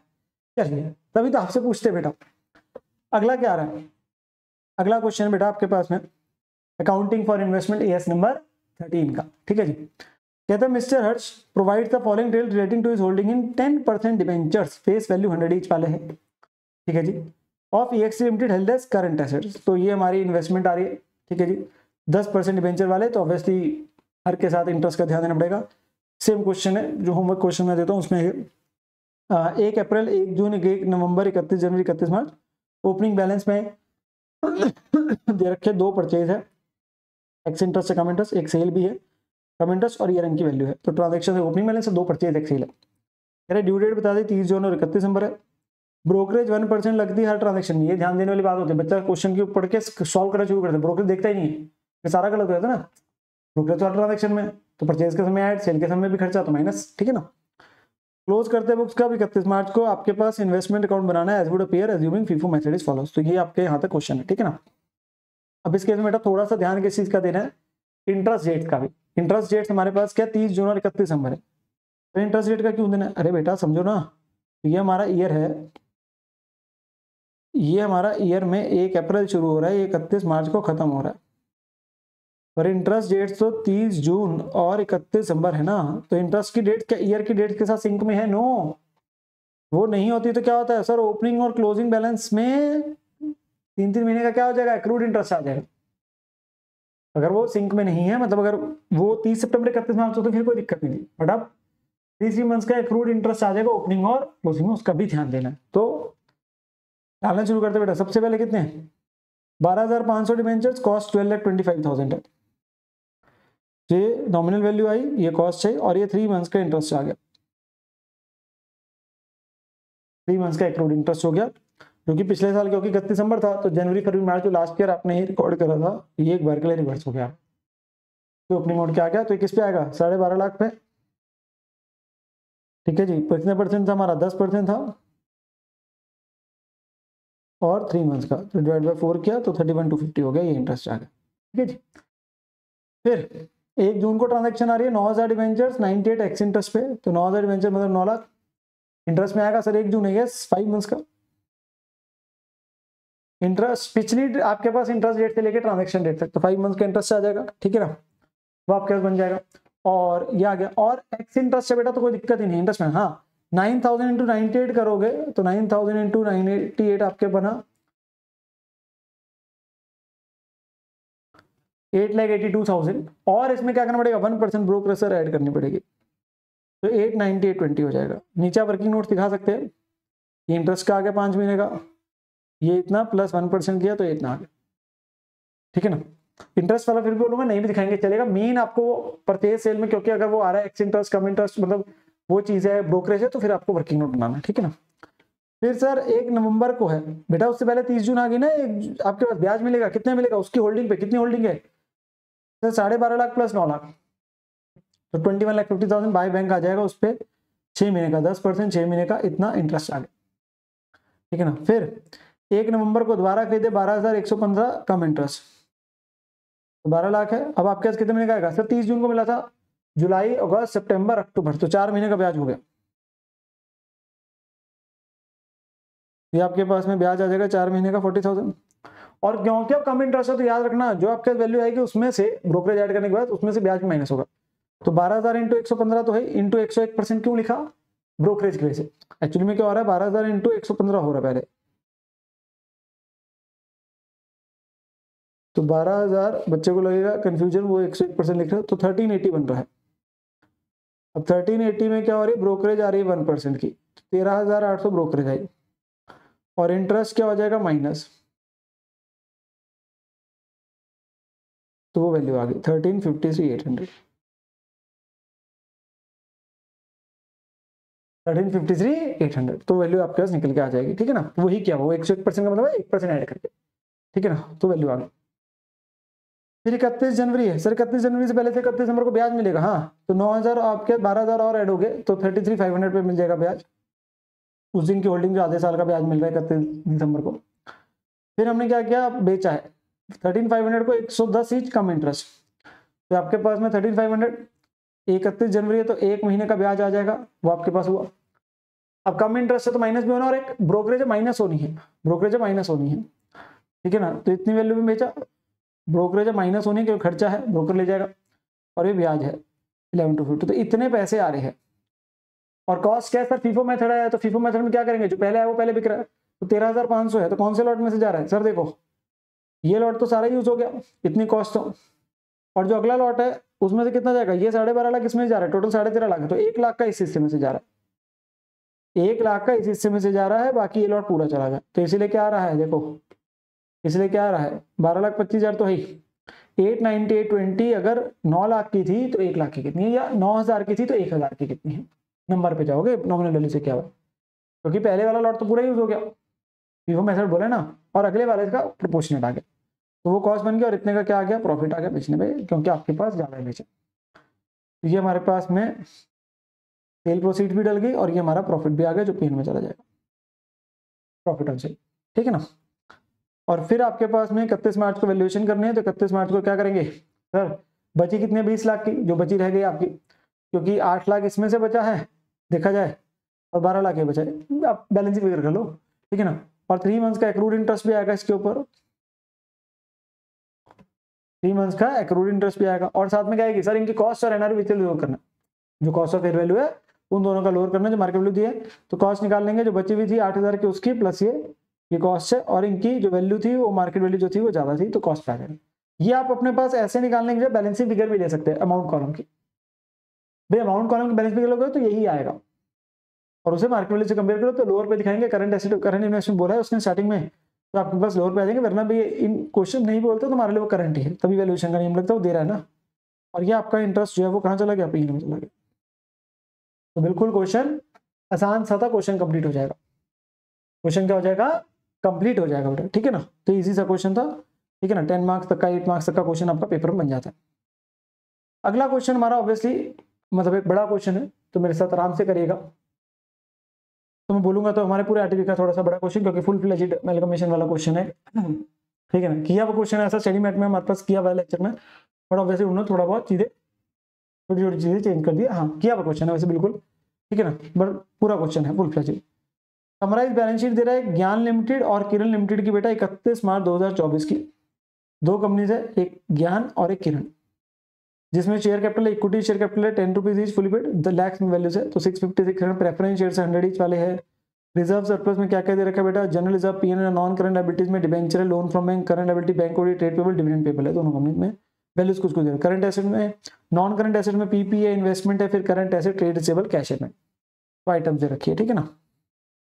अब हमें क्या क्या बता रहे हैं, ज्ञान लिमिटेड ने एक्वायर करा business of Kiran as on 31 March as per the following scheme of merger. दो चीजें पता चली, एब्जॉर्प्शन का कैसे, मिलके कंपनी नहीं बना रहे, ज्ञान ने उसको अपने पास में टेक ओवर करा, एब्जॉर्ब करा, एक्विजिशन एब्जॉर्प्शन जो कहते हैं, और वो नेचर ऑफ मर्जर है उसने लिख दिया, नेचर ऑफ मर्जर का केस है, ठीक है ना। अब उसने पॉइंट से हमसे मांग कर है जर्नल एंट्रीज डालने इन the books of Gyan limited और prepare the balance sheet after merger. जो परचेजिंग कंपनी है उसकी बुक्स में एंट्रीज डालनी है और बैलेंस शीट बनानी है मर्जर के बाद, ठीक है ना। तो यहाँ पर मैं हमारे को पीसी वगैरह निकालनी है, बाकी चीजें हो सकती है कुछ अलग से बता रहा हूँ। तो पॉइंट क्या है, बैंक्स ने वेव ऑफ किया 50% of loan of Gyan limited. ज्ञान लिमिटेड की मतलब डालनी, हाँ लोन वेव, अभी तो क्वेश्चन उसका था, हाँ याद आ रहा है कुछ कुछ, एक ऐसा क्वेश्चन किया हुआ भी है। इस क्वेश्चन में कुछ चीजें आपके पास उसको लेके आती है जो इंटरनल कंस्ट्रक्शन से रिलेटेड है। तो ज्ञान लिमिटेड में आप देखेंगे लोन दिया हुआ है कितने का, 40 का, कहते हैं उसमें से 50% तो बैंक वालों ने क्या बोला, भूल ही जाते। क्या हो जाएगा सर, आधा 40 का आधा 20 क्या चला गया कैपिटल एक्शन में या रिकंस्ट्रक्शन में। एंट्रीज मांगी है ना, हम आ जाएंगे पीसी वगैरह पे। तो ये तो जनरल एंट्रीज है normal, loan from bank to reconstruction बोल दो, कैपिटल एक्शन बोल दो, आधा 50%, ठीक है ना। तो ये हो गया। अब ये ज्ञान लिमिटेड की बात हो रही है, दूसरे को भी टेक ओवर करेंगे, उसको पीसी वगैरह सब आगे आएगा तो निकाल देंगे, तो एंट्री साथ के साथ पड़ी हो गई, ठीक है ना। फिर Gyan limited will reduce it share to 2 per share and then consolidate 5 such shares into 1 share of 10 new share. अच्छा जी, पहले रिडक्शन ऑफ कैपिटल हुआ है, पहले अपना 10 रुपए वाला शेयर 2 रुपए में लेके जाओ और फिर बाद में कंसोलिडेट कर दो। पहले 2 रुपए में लेके जाओ ना, ये ज्ञान खुद कर रहा है, अभी दूसरी कंपनी को टेक ओवर करेंगे किरण लिमिटेड को, उसकी अलग बात है। ज्ञान अपने शेयर को 2 रुपए में लेके जा रहा है, तो ज्ञान के कितने हैं टोटल, देखो ये है 10 रुपए, तो 65 लाख शेयर है एक्चुअली में अभी के लिए 10 रुपए के हिसाब से। और हमने क्या किया, पहले 65 लाख 10 वाले उन्हें 2 रुपए पे लेके जा रहे हैं, तो एंट्री क्या बनी आपके पास, equity share capital 650 65 lakh into 10, 2 रुपए पे लेके जा रहे हैं, टू इक्विटी शेयर कैपिटल 2 रुपए वाला 65 लाख इंटू 2 130, टू रिकंस्ट्रक्शन जो बाकी 8 रुपए 520, ये रिडक्शन होंगे। और फिर बोला उसने कंसोलिडेट कर दो इन 5 शेयर को एक शेयर में, तो अभी तो 65 लाख शेयर 2 रुपए के हैं, हर 5 शेयर के बदले एक शेयर दो तो 10 का। तो बेटा सिंपल सी बात है, 65 लाख शेयर अब 2 रुपए के हैं जो नए बने 130 लाख के, कितने शेयर है 10 वाले के हिसाब से, हर 5 के बदले एक, तो आपके 1/5 हो गए ना नंबर ऑफ शेयर, तभी तो 130 बनेगा। तो कितने हो गए 13 लाख शेयर हो गए, क्योंकि कैसे आ रहा है हमारे पास 65 लाख है 1/5, हर 5 के बदले एक, तो कितने शेयर दे रहे हैं 13 लाख शेयर दे रहे हैं 10 रुपए वाले, ताकि आपके वही फेस वैल्यू पेड वैल्यू वही 10 रुपए पहुंच जाए। Equity share capital to equity share capital, ये कंसोलिडेशन की एंट्री 130, तो हमारे शेयर्स कितने हो गए 13 लाख शेयर हो गए 10 वाले, 65 लाख 2 वाले जब 13 लाख 10 वाले, दिस इज कंसोलिडेशन, इसमें कोई नुकसान वाली बात नहीं। अब फिर इशू की बात करें, वो आ जाएगा पीसी का, ये भी प्रेफरेंस डिविडेंड वगैरह। अच्छा जी, अब कोई बात की बात है कुछ, तो अभी क्या है, मैं कैपिटल एक्शन वाले पार्ट को क्लोज कर सकता हूँ, जो ये रिकंस्ट्रक्शन में गया 20 गया है और एक 520 गया है, तो 540 हो गया, तो रिकंस्ट्रक्शन 540 टोटल हो गया, 20 + 520, और उससे क्या हो जाएगा, इसका लॉस दिख रहा है, हाँ सर लॉस था 260 का इसका खुद का, तो 260 का लॉस इसने क्या किया राइट ऑफ, और बाकी कहाँ चला गया कैपिटल से 280 बैलेंस शीट।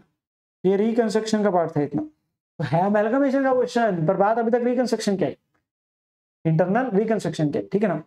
अब बात आनी है कि इसने दूसरी कंपनी को टेक ओवर, खुद के लाले पड़े हुए थे बंद होने के, अब दूसरी कंपनी को टेक ओवर कर रहे हैं, खुद का तो कर लिया पाया, नुकसान हो खत्म कर दिया, ठीक है ना। अब बेटा उसने हमें जो बोला है, क्या बोल रहा है, ज्ञान लिमिटेड इशू करेगा 2 इक्विटी शेयर्स न्यू वाले for 3 equity shares of Kiran limited. New share issue करेंगे 20 रुपए में, जिनकी फेस वैल्यू है 10 रुपए पर शेयर के हिसाब से। ओके, तो अपनी कंपनी के 2 शेयर देंगे हर 3 के बदले, हर 3 के बदले 2 शेयर देंगे, और अपने वाला शेयर 20 रुपए में दिया जाएगा, है फेस वैल्यू 10 का। ये आपके पास ये बता रहे इक्विटी वालों को क्या दिया जा रहा है। अच्छा, प्रेफरेंस वाले जो है उनको हम देंगे bye issuing equivalent same number of अपने 10% प्रेफरेंस शेयर्स, और वो 100 वाला किस पे देंगे, 105 में। इन दोनों से पढ़ के क्या पता चला सर, पीसी निकलेगी नेट पेमेंट मेथड से, क्योंकि बता दिया इक्विटी और प्रेफरेंस वालों को क्या क्या दिया जा रहा है, बता दिया ना, ये सब बता दिया। 2 फॉर एवरी 3 है, 10 वाला शेयर 20 पे, तो अभी ये कितने हैं, 60 लाख शेयर है 10 के हिसाब से, हम इनको हर 3 के बदले 2 देंगे। तो मैं पीसी वाली कंप्यूटेशन देख लेता हूँ, ये रही। तो आपके पास में 60 लाख शेयर है 2/3, तो 40 लाख शेयर है, पर 20 रुपए पे इशू कर रहे हैं, तो ये आ गया 8 लाख। वैसे 20 रुपए कैसे है, 10 + 10, और प्रेफरेंस वालों को क्या कर रही है, 200 है 100 रुपए का, तो 2 लाख शेयर है, यानी कि, और इन्हें दे रहे 2 लाख के बदले 2 लाख है, पर दे रहे अपने वाला 105 पे, तो 2 लाख × 105, सिंपल हो गया। ये भी डिवाइड है 100 + 5 में, तो ये पीसी आ गई 1010। परचेज कंसिडरेशन इज 1010 बेटा, ठीक है जी। तो ये हमारी पीसी आ गई, तो हमारी एंट्री क्या बन जाती है बेटा, business purchase to liquidate of Kiran limited 1010, ठीक है जी। फिर इसके बाद में हम देखते हैं, अगर उसने कुछ और भी चीजें बोली है, डिविडेंड किरण लिमिटेड का पे करेंगे मर्जर के बाद, तो मर्जर के बाद आने तो इसके हम बाद में बात करेंगे, और ट्रेड पेबल में इंटरव्यूइंग का पॉइंट आ रहा है, इंटरव्यूइंग हो गया, तो ये कैंसिलेशन बाद में हो गई। तो क्या मैं टेक ओवर की एंट्री डाल सकता हूँ, यस, तो हम टेक ओवर की एंट्री डाल सकते हैं बेटा, तो उस वाली चीज पे हम लोग एक पढ़ के लिए चलते हैं, ठीक है जी। सो बेटा passing now the entry, basically जो हमारी सेकंड एंट्री होती है इंपॉर्टेंट है, एंड नेचर ऑफ मर्जर है, तो उसके लिए हमें क्या देखना है, basically asset and liabilities at book value, वो सारी चीजें आती है, और डिफरेंस एंट्री का रिजर्व में जो होता है रिजर्व भी आते हैं, ये हमें पता है बात को। तो उसी को देखते हुए अगर हम यहाँ पे देखें, तो हमने किसके एसेट्स टेक ओवर होंगे बेटा, किरण लिमिटेड के। कौन कर रहा है, ज्ञान लिमिटेड टेक ओवर कर रहा है। तो सबसे पहले जैसे हम देखेंगे यहाँ पे पीपी है, एक एक करके आता जाएगा, तो हमारे पास में क्या है, पीपी आ गया कितने का, 900 का आ गया। अगला क्या है, इन्वेस्टमेंट्स है 250 की, इन्वेस्टमेंट्स आ गई 250 की। फिर हमारे पास क्या है बेटा, ट्रेड रिसीवेबल है कितने के, 135 के, कैश एंड बैंक 140 का है, ये दोनों आ गए, ठीक है ना। फिर लायबिलिटी साइड से क्या क्या आ रहा है बेटा, सर हमारे पास में जो है डिविडेंड पेबल है 60 का, ट्रेड पेबल है 105 का, तो 105 और 60 ये दोनों आ गए। फिर डिवेंचर्स है, यस सर डिवेंचर्स है 100 के, वो आगे 12% डिवेंचर्स 100, वो वैसे आप अपने पास यहाँ पे लिख सकते हैं, जैसे हम जनरली सीखते हैं 12% डिवेंचर्स ऑफ किरण लिमिटेड। और फिर अगली एक और एंट्री डाल सकते हैं 12% debentures Kiran limited to 12% debenture, कोई कुछ नहीं बोल रहा, यहाँ पे इन्होंने लिख दिया, उसमें भी कोई दिक्कत नहीं, बट प्रैक्टिकली वो रहता है। फिर आपके पास में बेटा क्या है, ये शेयर कैपिटल, और आपके पास में चीज है जनरल रिजर्व है 360 का, हाँ सर जनरल रिजर्व भी है 360 का, तो जनरल रिजर्व 360 क्रेडिट साइड पे यहाँ पे डल जाएगा। और 2 बिजनेस परचेज आ गया, जो बिजनेस परचेज हमने डेबिट किया था यहाँ क्रेडिट हो गया। अब यहाँ पे एंट्री का डिफरेंस आता है, क्योंकि नेचर ऑफ मर्जर है तो रिजर्व भी आए हैं, तो उस केस में एंट्री का डिफरेंस निकालने का तरीका क्या होता है, सर शेयर कैपिटल पुरानी कंपनी की वर्सेस पीसी। अब शेयर कैपिटल कितनी है उसकी, 600 + 200, तो 600 + 200 कितना है सर 800, और पीसी कितनी है 1010, तो कितने का हो गया 210 का डिफरेंस हो गया। तो 210 का डिफरेंस आपके पास यहाँ एडजस्ट हुआ, से 150 आपके पास आ गया। तो this is how we actually proceed, ठीक है ना। और फिर लिक्विडेटर को डिस्चार्ज करें, तो liquidator of Kiran limited 1010 equity share capital, इसके लिए पीसी पे जाना पड़ेगा। तो पीसी में हमारे कितने शेयर थे सर, हमारे पास में हमने निकाले थे 40 लाख शेयर 20 रुपए पे है, तो शेयर फेस वैल्यू 10 का, तो 40 लाख × 10 और 40 लाख × 10 आपका प्रीमियम जाएगा, तो यहाँ आ गया 40 लाख × 10, और यहाँ प्रीमियम में गया बाकी जो 2 सिक्योरिटी में। ऐसे प्रेफरेंस शेयर कैपिटल कितने थे सर, प्रेफरेंस शेयर कैपिटल का हमारे पास था 2 लाख शेयर था 105 पे, पर 100 रुपए का था, 5 का प्रीमियम है, तो 2 लाख × 100 होएगा, वो यहाँ पे आया 2 लाख × 100, 200 और 2 लाख × 5 प्रीमियम हो गया, तो ये आ गया प्रीमियम 400, ठीक है ना। तो ये एंट्री बन गई। अब आती है कुछ एक्स्ट्रा एंट्री जो क्वेश्चन हमें बोली थी, लाइक जैसे उसने कहा था डिविडेंड जो है उसका पेबल है, जो डिविडेंड उस कंपनी ने डिक्लेयर करके रखा हुआ था किरण लिमिटेड ने, टेक ओवर होकर आया था लायबिलिटी, उसे पे कर दीजिए, ठीक है ना, वो शेयर होल्डर्स को, क्योंकि उनकी लायबिलिटी थी वो डिविडेंड तो पे करके खत्म, तो डिविडेंड पेबल टू बैंक, वो एंट्री आ गई 60 की, ठीक है ना, जो हमारे पास उठ के आई थी वो एंट्री डिविडेंड पेबल यहाँ पे लायबिलिटीज में उठ के आया था, तो वो क्लोज हो जाएगा, वो पेमेंट करके क्वेश्चन ने स्पेशली बोला।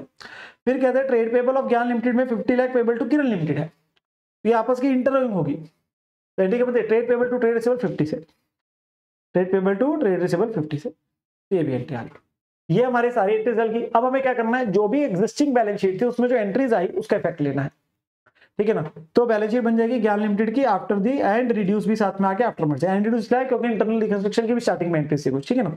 तो उसमें फॉर्मेट आगे पहले share capital reserve surplus long term boring trade payable boring के सारे फॉर्मेट की चीज आगे, फिर एक एक करके नोट देखते हैं।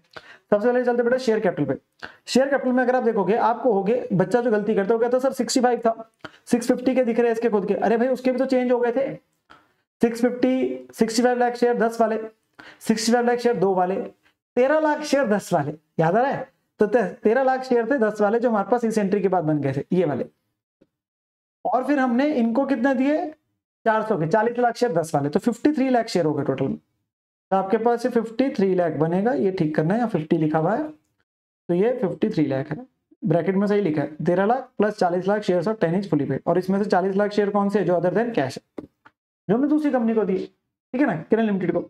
ऐसी प्रेफरेंस शेयर खुद के कितने थे, खुद वाले में तो कोई फर्क नहीं था, ये 150 है 1.5 लाख, और दूसरे को दिए 2 लाख के, तो 3.5 लाख हो गए आपके 10% 100 वाले, जिसमें से 2 लाख दूसरी को जो दिया अदर देन कैश है, तो ये आ गया दोनों करके पीसी होगी आपका टोटल शेयर कैपिटल होगी 880 की, तो 880 शेयर कैपिटल आ गया। Reserve and surplus very important, थोड़ा सा ध्यान से चलेंगे। सबसे पहले अगर हम देखते हैं यहाँ पे क्या क्या था, सर इसका कुछ जनरल रिजर्व था नहीं तो छोड़ दो, पीएनएल हमने राइट ऑफ कर दिया था, सर राइट ऑफ से ध्यान आया, अच्छा हमारा वहां पे एंट्री में कैपिटल जब आ गया था, हाँ कैपिटल जब आ गया था थर्ड एंट्री में 280 का जो हमने ट्रांसफर किया था यहाँ पे, तो 280 का वो कैपिटल जब आ गया। फिर दूसरे का जनरल रिजर्व कितना लेके आया बेटा 150 का, डिफरेंस उसमें एडजस्ट हुआ था, और एक सिक्योरिटी में हमें कितने का 410 का, तो ये आपके पास तीनों चीजें यहाँ पे बन गई, 410 का सिक्योरिटी में जनरल रिजर्व 150 का करके 840 आ गई, तो 840 का आपके पास ये आ गया रिजर्व एंड सरप्लस। फिर आपके पास आता है बेटा non current liquidity long term boring. Long term boring में क्या है, सर खुद की है आपके पास 12% डिवेंचर 75 के, और जो दूसरे को दी 100 के वो है, और एक लोन फ्रॉम बैंक है, पर लोन फ्रॉम बैंक का तो आधा आपका वेवर हो गया था, पहली एंट्री सबसे पहली एंट्री वही थी, तो वो ध्यान रखना है, ठीक है ना। तो यहाँ पे डिवेंचर आ गए और लोन फ्रॉम बैंक आधा हो गया था, क्योंकि आधा वेव ऑफ हो गया था, आधा वेव ऑफ हो गया था सर, तो जो आधा वेव ऑफ हुआ था उसके बाद बचा हुआ आधा रह गया था, तो 195 है, ठीक है ना, तुम्हारे पास 195 आ गया। फिर आपके पास ट्रेड पेबल आ रहा है, तो ट्रेड पेबल में नॉर्मल है ट्रेड पेबल खुद के प्लस उसके और जो इंटरव्यूइंग कैंसिल हुई थी, तो 95 है 105 है, और जो आपका माइनस हुआ था 95 105 और 50 माइनस हुआ था, तो 150 आ गया, ये आ गया। और शॉर्ट टर्म बोरिंग लिखना चाहिए इसे, उन्होंने सिर्फ बोरिंग्स लिखा, it should be short term borrowings, जिसमें बैंक कोडी आ जाएगा बेटा, जो बैंक कोडी बैलेंस शीट में दिया हुआ है एज इट इज, इसे शॉर्ट टर्म बोरिंग कहते हैं हम लोग, करंट बोरिंग्स नहीं बोलते, वर्ड है शॉर्ट टर्म बोरिंग, ठीक है ना। तो उसमें आपके पास क्या बैंक कोडी है 15 का, तो बैंक कोडी 15 का ऐसी देर 15 आ गया, ठीक है ना, ये आपके पास होगी। फिर चलते हैं एसेट साइड पे, which will be more easy, क्योंकि उसमें क्या है सेम वैल्यू सी, ठीक है ना, मेजरली, तो 700 प्लस 900 ये दोनों आ गए, 700 प्लस 900 1600 पीपी। इन्वेस्टमेंट आपके पास 250 उसकी एज इट इज थी, वो आ गया। ट्रेड रिसीवेबल में बेटा आपके पास क्या 65 प्लस 135, और आपके पास 50 क्या हो गया माइनस 150 आ गया, और एक आपके पास है कैश एट बैंक 140 था, प्लस उसमें से हमने 60 का क्या दिया था डिविडेंड पेबल दिया था, डिविडेंड पेबल इसलिए लायबिलिटी साइड में नहीं आया था, वरना अदर करंट लायबिलिटीज में आ रहा होता वैसे, ठीक है ना। तो ये आपके पास चीजें आ गई सारी की सारी, 1600 250 150 80, और बैलेंस शीट आपकी टैली होगी यार, बल्ले बल्ले हो जाएगी, बल्ले बल्ले हो जाएगी, ठीक है ना। तो विद दिस आपके पास में क्या है, बैलेंस शीट पूरी की पूरी टैली होगी, क्वेश्चन आपका कंप्लीट हो गया, फुल फ्लेजेड क्वेश्चन 14 नंबर का पेपर का बनता है, 14 नंबर का क्वेश्चन पेपर का बनता है, मतलब मैं बोलूंगा आरटीपी के अंदर यही एक बड़ा क्वेश्चन था फुल फ्लेज, बाकी फाइनेंशियल स्टेटमेंट कंपनीज का चैप्टर भी है, चाहे इंटरनल रिकंस्ट्रक्शन का भी जहां हो सकता था, या अगर मैं बोल सकता हूँ कंसोलिडेशन का हो सकता है, वो नहीं डले, इस आरटीपी में इसी का डला हुआ था, जिसमें हमें थोड़ा सा ऑब्वियसली क्या लगाना था, समय भी इसलिए लगाना था एक एक चीज को समझने के लिए, ठीक है ना।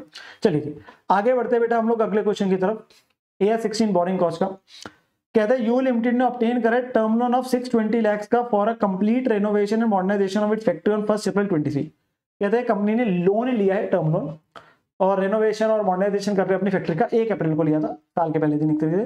प्लांट एंड मशीनरी हमने एक्वायर करी मॉडर्नाइजेशन स्कीम में, और इंस्टॉलेशन कंप्लीट करी हमने ये 30 अप्रैल 24। तो ऑब्वियसली 1 साल और 1 महीना लग गया इस पूरी एक्टिविटी को एक तरीके से कंप्लीट होने में, जो रेनोवेशन मॉडर्नाइजेशन का काम है। एक्सपेंडिचर ऑफ 510 लाख इंकर हुआ इसके इंस्टॉलेशन पे। 54 लाख हमने सप्लायर्स को भी दिया for additional assets which were also received and installed before 30 April. Additional asset ने सब्सटेंशियल पीरियड ऑफ टाइम भी लगा, तो ऑब्वियसली वो हिंट दे रहा है आपको। सर ये स्टैंडर्ड में क्या होता है, अच्छा क्वालिफाइंग एसेट है तो कैपिटलाइज होता है, नॉन क्वालिफाइंग है तो पीएल में जाता है। हाँ यही वाला चीज, ये क्वेश्चन बिल्कुल किया हुआ अभी आपके साथ। और बाकी जो लोन है 56 लाख का वो वर्किंग कैपिटल के लिए, तो 3 हिस्सों में यूज हो रहा है। 620 लाख का लोन, 510, 54 और 56 लाख, ठीक है ना। कंपनी ने टोटल में इंटरेस्ट बेटा पे किया 68.2 लाख का इस साल का ऑन दी अबव लोन।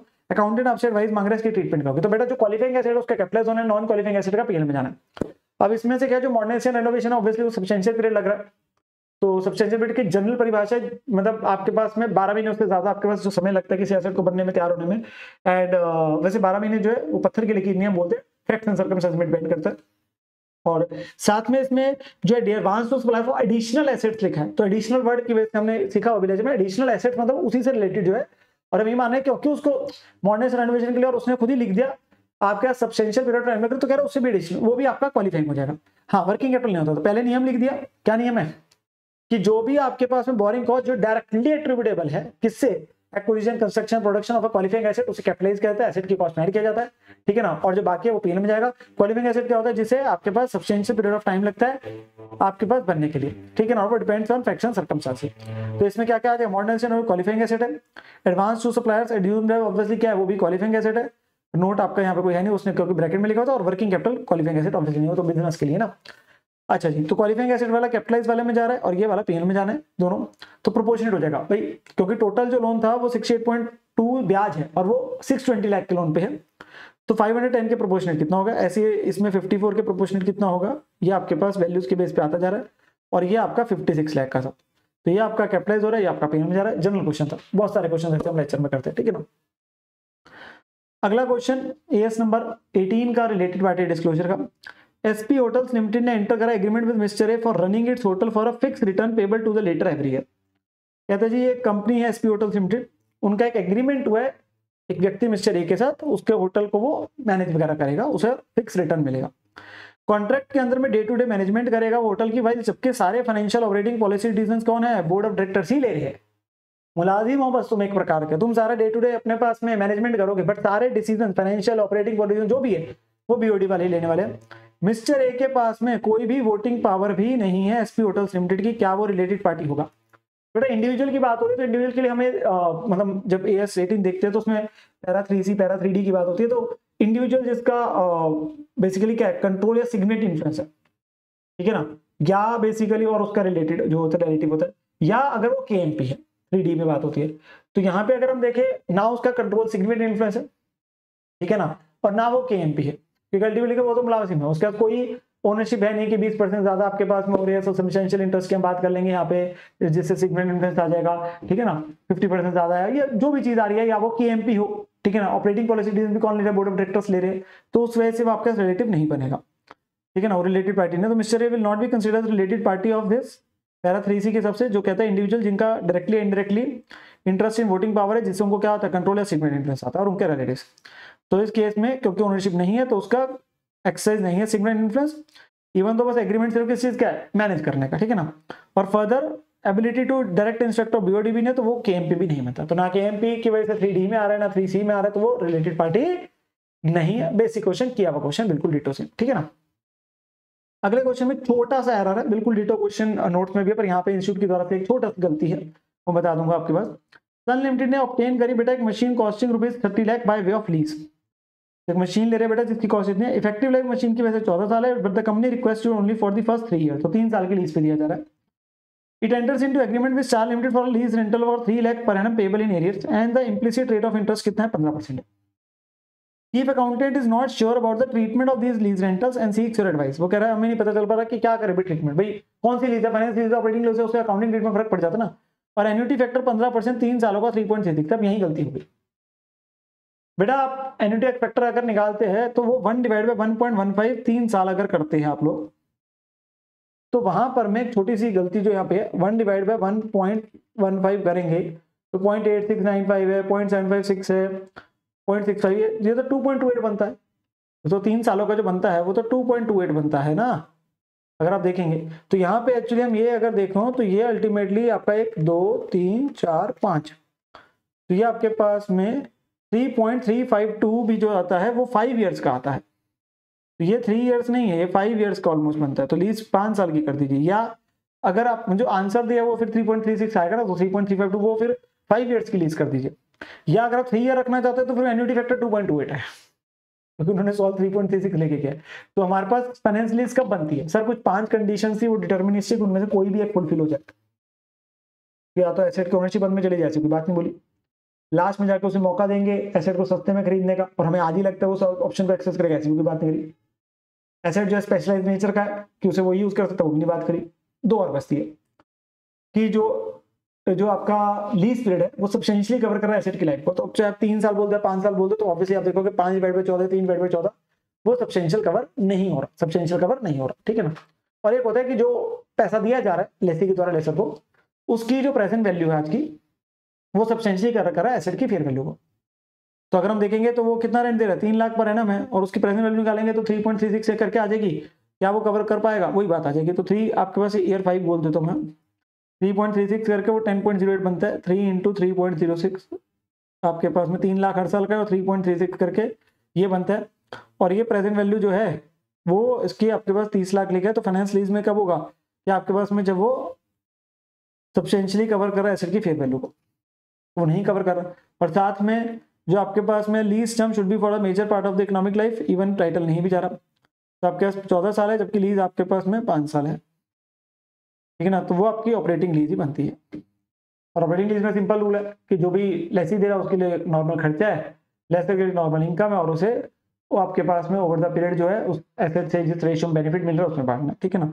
तो खर्चे के तौर पे डाला जाएगा the straight line basis over the lease term, unless कोई सिस्टमेटिक बेसिस आपको पता चल रहा है कि जिस रेशियो में बेनिफिट मिल रहा है तो उस रेशियो में आपका आएगा। तो यहाँ पे ऑपरेटिंग लीज बन जाएगा। तो ये गलती थी, 5 ईयर्स कर लीजिए तो आपका आंसर की बातें मैच हो जाएगी। वरना अगर 3 ईयर करेंगे तो फिर ये प्रेजेंट वैल्यू चेंज होती है, क्योंकि उस केस में वो फिर एन्युटी फैक्टर गलत है, एन्युटी फैक्टर गलत है। तो वो एक छोटा सा पॉइंट था जो यहाँ पे गलत था। अगला आता है बेटा एएस नंबर 20 पे अर्निंग पर शेयर का। फॉलोइंग इन्फॉर्मेशन इस साल की दे रखी है, कहते हैं net profit for the year after tax दे रखा है, नंबर ऑफ इक्विटी शेयर्स और रुपीज चैनिंग आउटस्टैंडिंग लिख रहा है नंबर, यहाँ लिख रहा है रुपीज, तो बेटा रुपीज वर्ड गलत लिखा है। ये रुपीज वर्ड गलत है, 5 लाख शेयर से लेके उन्होंने सॉल्व किया, क्योंकि नंबर ऑफ शेयर बता रहे 10 रुपए, तो 50,000 शेयर थे सर, वहां रुपीज का सिंबल गलत लगा हुआ है, रुपीज का सिंबल गलत लगा हुआ है। कन्वर्टिबल डिवेंचर इशू किए थे बिगिनिंग में साल के, 8% डिवेंचर थे 100 रुपए वाले 50,000 के, और इक्विटी शेयर्स जो इनको मिलेंगे कन्वर्जन पे 55,000 मिलेंगे जब भी मिलेंगे। टैक्स रेट 30% है, आपको बेसिक और डिल्यूटेड, बेसिक में तो कोई दिक्कत नहीं है क्योंकि बेसिक का सिंपल प्रॉफिट आफ्टर टैक्स दिया हुआ है, divide by number of share 5 lakh है तो उससे हो जाएगा। तो 3750 डिवाइड बाय 5 लाख, तो 7.5 पर शेयर आपका ईपीएस आ गया, बेसिक ईपीएस। डाइल्यूटेड के लिए क्या करना है sir?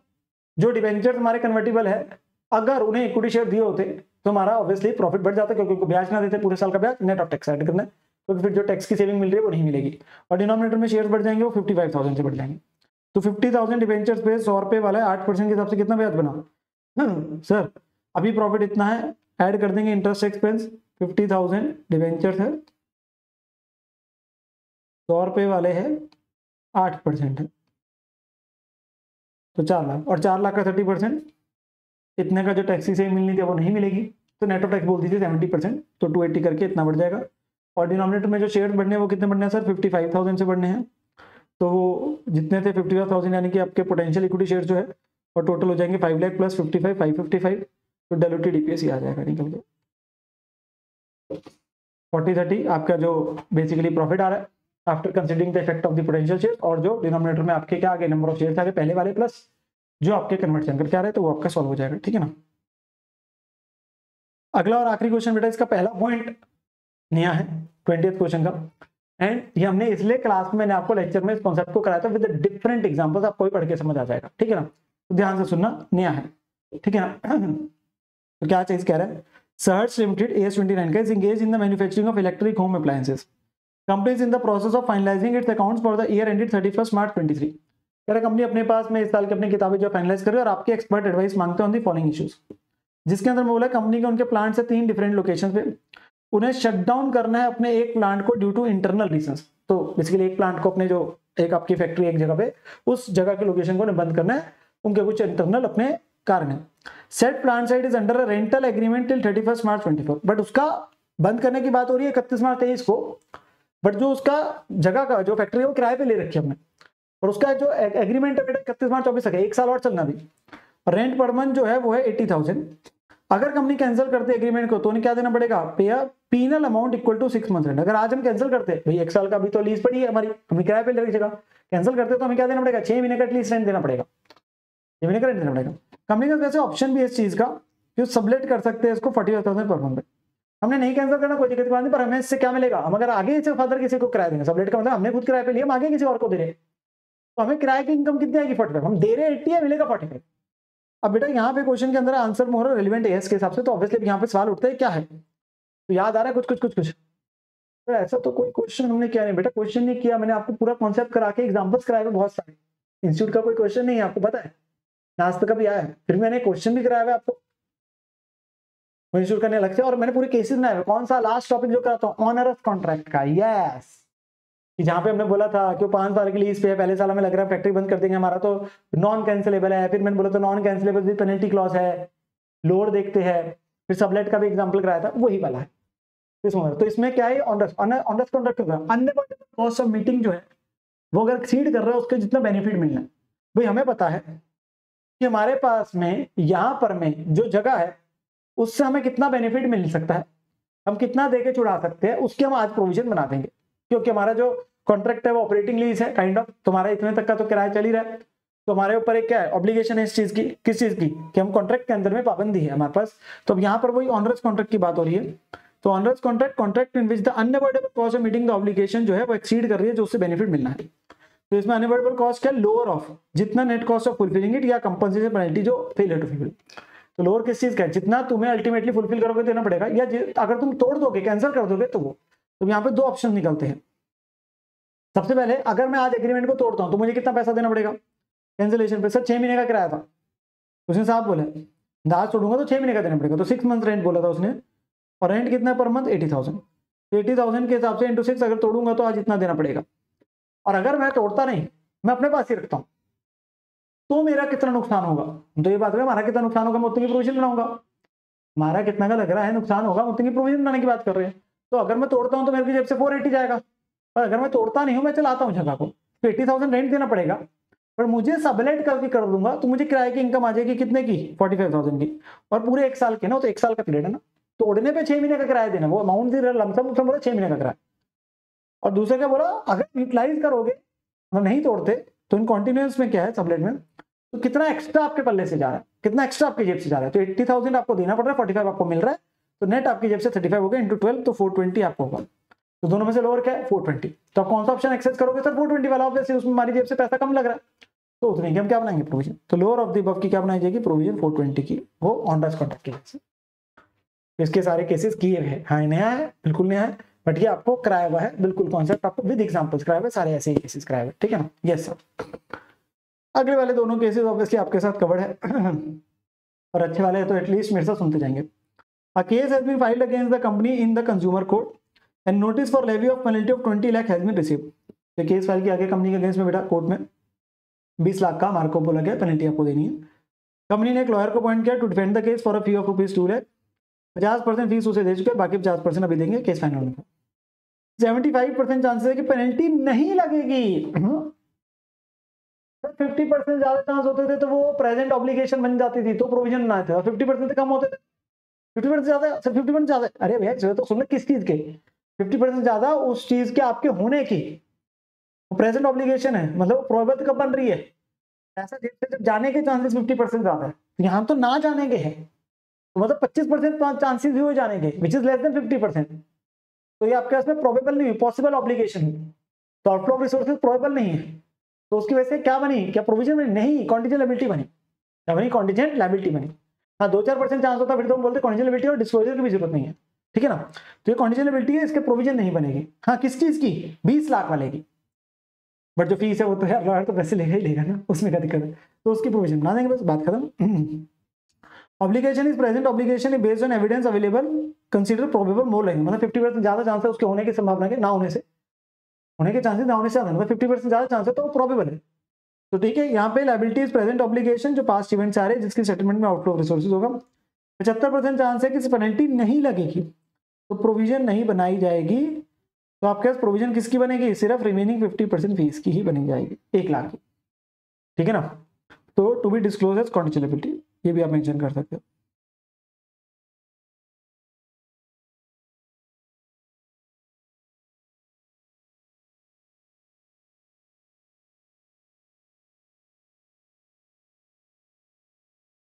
To be disclose as contingent liability, ठीक है जी बात, यस सर। और फिर वन मोर किया हुआ है पॉइंट ये भी आपके साथ लेक्चर में। Company had committed to supply a consignment worth ₹1 crore to one of its dealer. कहते जी कंपनी के कमिटमेंट हो चुकी है कि उन्हें कंसाइनमेंट बेसिकली किसी को गुड्स डिलीवर करने 1 करोड़ के है वो अपने डीलर्स को ईयर एंड तक। कॉन्ट्रैक्ट के हिसाब से अगर वो डिलीवरी नहीं कर पाए समय पे, मतलब अगर साल के अंत तक खत्म होने तक अगर 1 करोड़ के गुड्स उन्होंने डिलीवर नहीं किए, तो उन्हें फिर compensation 15% of the value is to be paid, तो उन्हें 15% की पेनल्टी लगेगी। वो ऑब्वियसली टाइम बेस्ड कॉन्ट्रैक्ट्स होते हैं आपके पास, अमाउंट जो कॉन्ट्रैक्ट होता है आपको समय पे करना नहीं होना, पेनल्टी लगेगी। While the consignment was in transit, तो एक इसमें से कंसाइनमेंट जब रास्ते में थी तो उस एक ट्रक का क्या हो गया जिसमें 30 लाख रुपए के 30 लाख के गुड्स थे, उसका क्या हो गया, एक्सीडेंट हो गया। ओ माय गॉड, पूरी बुरी बात हुई। कहते 30 लाख के जो आपके पास में गुड्स है एक ट्रक में जा रहे थे, टोटल 1 करोड़ है भाई, 70 लाख के मान लो चले गए, तो एक ट्रक जिसमें 30 लाख का सामान जा रहा था उसका एक्सीडेंट हो गया। It was however covered by insurance, oh शुक्र है इंश्योरेंस है। अकॉर्डिंगली टू द सर्वेयर की रिपोर्ट से पॉलिसी अमाउंट कलेक्टेबल है सब्जेक्ट टू 10% डिडक्शन। हाँ सो वो 30 लाख का ना उसको हमने तो इंश्योरेंस करा रखे पर वो 10% काट के देंगे हमारे को। बुक्स क्लोज करने से पहले कंपनी को आपके पास में इंफॉर्मेशन मिल गई कि पॉलिसी अमाउंट प्रोसेस हो चुका है और डीलर ने भी क्लेम हमसे मांगा है फॉर दी कंपनसेशन। अच्छा वो तो मुंह उठा के आ गया, मेरा पैसे मेरे को गुड्स नहीं मिले, मेरे को गुड नहीं मिले, कंपनसेशन लो, और हमें क्लेम का प्रोसेस हो गया। पर क्लेम कितने का मिलेगा, 90% का मिलेगा, 10% काट के देंगे, वो तो नॉर्मल लॉस हो गया ना एक प्रकार का। यस सर, तो हमारे पास में एक तरीके से 30 लाख का 10% का नुकसान हम बुक करें, क्योंकि 90% का तो क्लेम आ रहा है ना। तो यहाँ पर में वही चीज आ रही है, लॉस हुआ 30 लाख का, इंश्योरेंस क्लेम कितना रिसीवेबल है 90% का 27 लाख का, तो हमारा लॉस कितना रिकॉर्ड किया जाएगा 3 लाख का नॉर्मल लॉस जो है। इफेक्टिवली क्या पीएल में जो लॉस बुक हो रहा है, नॉर्मल लॉस जो हमारा वो 3 लाख का जा रहा है। 27 लाख कहाँ दिख रहा होगा, 27 लाख बैलेंस शीट में दिख रहा होगा इंश्योरेंस क्लेम रिसीवेबल, ठीक है ना, क्योंकि उस 27 लाख वहां दिखेगा, ठीक है ना, और नुकसान हमारा 3 लाख का। तो इंश्योरेंस क्लेम रिसीवेबल जो है वो रिकॉर्ड किया जाएगा आपके उसमें 27 लाख का। अब हमें कितनी पेनल्टी देनी है, उसकी प्रोविजन आएंगे क्योंकि अपने डीलर को अब देना पड़ेगा, क्योंकि उसको तो सामान नहीं पहुंचाना वो 30 लाख का, तो 30 लाख का 15%, क्योंकि पेनल्टी कितनी देनी है 15% की कंपनसेशन दीजिए, तो 15% की कंपनसेशन देनी है, क्योंकि अब आपके पास में आपकी प्रेजेंट ऑब्लिगेशन बनेगी 5 इवेंट का कमिटमेंट था, आपका कॉन्ट्रैक्ट था, ऑब्लिगेशन अब आपको तो ऐसे देने पड़ेंगे क्योंकि आप गुड्स डिलीवर नहीं कर पाए, आउटफ्लो रिसोर्सेज होगा, एस्टिमेट कर सकते हो 15% के हिसाब से। तो 30 लाख का 15% के हिसाब से क्या बनेगी, कंपनसेशन क्लेम बनेगी प्रोवाइड फॉर, जो की जाएगी 4.5 लाख। हाँ इसमें उन्होंने नीचे एक ऑल्टरनेटिव दे दिया, मैं सहमत ऑब्वियसली नहीं हूं, मतलब उन्होंने मेन आंसर वही लिखा है। वो कह रहे हैं अगर ये नहीं लिखा था, उन्होंने बोला था नहीं देंगे तो 15% देना, 15% ऑब्वियसली उसी का दोगे जो नहीं मिला, ये तो ना बोलोगे अगर 10 रुपए का भी नहीं मिला तो पूरे 1 करोड़ का 15% दोगे। उन्होंने ये करके ऑल्टरनेटिव में दिखाया कि चाहे मिले गुड 30 लाख के नहीं है, पर हम ये भी बोल सकते हैं कि जो ऑल्टरनेटिवली जो कंपनसेशन है वो कंप्यूट 1 करोड़ के अमाउंट पे हो सकते हैं पूरे पे, जबकि ऑब्वियसली लॉजिकल है। तो इंस्टीट्यूट का पहले भी क्वेश्चन आ चुका है हमारे नोट्स में भी है, तो प्राइमरीली आंसर वही है ऊपर वाला, यही वाला करेक्ट है। ये वाला तो नीचे वैसे दिया हुआ उन्होंने, अगर बच्चा इंग्लिश की इंटरप्रिटेशन निकालना चाहते हैं कि अगर नहीं मिला, कुछ भी नहीं मिला, थोड़ा सा भी नहीं मिला, तो पूरे 1 करोड़ का 15% की प्रोविजन देंगे। ऐसे जो नहीं मिला उसी का बनाएंगे ना, जो नहीं मिला उसी का बनाएंगे। तो ऑब्वियसली आपके पास में 15% ऑफ द वैल्यू स्टूपिड, अगर डिलीवरी नहीं है तो उसी का मान रहे भाई, जो नहीं मिला उसका 15%, जो मिल गया उसका थोड़ी ना, ठीक है ना। तो उसी के साथ आपके पास में यहाँ पे क्या है बेटा, ये वाला आरटीपी के जितने भी क्वेश्चन से आपके May 25 को सारे मैंने डिस्कस कर लिए। कुछ जगह में गलतियां थी वो भी मैंने आपको बता दी, और कुछ जगह में छोटे छोटे डिफरेंट टाइप के पॉइंट्स या क्वेश्चन, मतलब चीजें सारी लेक्चर्स में आपके साथ करी हुई है, बट क्वेश्चन नया आपको देखने को मिला तो वो भी आपके साथ मैंने सारे डिटेल में डिस्कस कर दिया। एंड आप लोग अपनी अच्छे तरीके से तैयारी करते रहे, मेरी तो बेस्ट विशेष हमेशा बच्चों के साथ रहती है। आप लोगों के लिए खूब सारी और भी कंटेंट या जो भी रेलिवेंट चीजें मैं आप लोगों के साथ हमेशा हमेशा बेटा लेके आता रहूंगा। आप लोग अपने ऊपर विश्वास रखें। आई नो कि देयर आर सर्टेन डेज या आप लोग काफी बार जो होता है लो फील करते हैं इन टर्म्स ऑफ कि यार सर हमें समझ नहीं आ रहा है, हमें पता नहीं चल रहा हम सक्सेसफुल होंगे कि नहीं होंगे, हमें दिक्कत आ रही है, महसूस हो रही है, बहुत सारी चीजें अटकले आती है। बट बेटा प्लीज अपनी मेहनत करते जाए, सिर झुका के अपने पास मेहनत करते रहे, अपने पास में पूरे का पूरा ध्यान सिर्फ पढ़ाई पे लगाए, आप लोगों को सक्सेस जरूर हासिल होगी। आई नो टफ फेस है, आई नो पूरा पूरा दिन पढ़ना मुश्किल हो जाता है, काफी बार जो है एग्जाम्स आपके अप्रोच कर रहे होते हैं, रिविजन आपके चल रहे होते हैं, टेंशन होता है, डर होता है, पता नहीं क्या होगा, तो वो काफी बार लगता है, कई बार प्लान नहीं मीट कर पाते, तो कोई दिक्कत की बात नहीं, उसे थोड़ा ऑल्टर कर ले, चेंज कर ले, बट रुकना नहीं है, थमना नहीं है, लगे रहना है। लगे रहेंगे, मेहनत करेंगे तो पक्का रिवॉर्ड मिलेगा। बैठे बिठाए वैसे ही कुछ नहीं होगा, मेहनत करनी पड़ेगी, पढ़ना पड़ेगा, और क्वालिटी ओवर क्वांटिटी। जब बैठ गए तो पूरा का पूरा ध्यान पढ़ाई पे, बाकी चीजों से दूर, डिस्ट्रैक्शन से दूर, अपना फोन वगैरह जैसे अपना बंद कर दीजिए, बिल्कुल अपने पास में रख दीजिए, ठीक है ना। जो भी चीज है वो अपने पास में पूरे का पूरा ध्यान पढ़ाई पे लेगा। आप लोगों के लिए कोई भी चीज जो भी रेलिवेंट है वो मैं आप लोगों को जरूर लेके आता रहूंगा, और मेरी बेस्ट विश तो हमेशा या बच्चों के साथ में रहती है, ठीक है ना। तो आप लोगों के लिए प्लेलिस्ट में पूरी की पूरी सारी चीजें अवेलेबल है, मैराथन वगैरह की सारी वीडियो जो भी है, ठीक है ना। तो आप उससे अपने पास में रिवीजन कर सकते हो, उसका फायदा उठा सकते हैं। तो टेक केयर मेरे प्यारे बच्चों, मिलते हैं अगली वीडियो में। Bye bye, have a great day, bye bye, bye.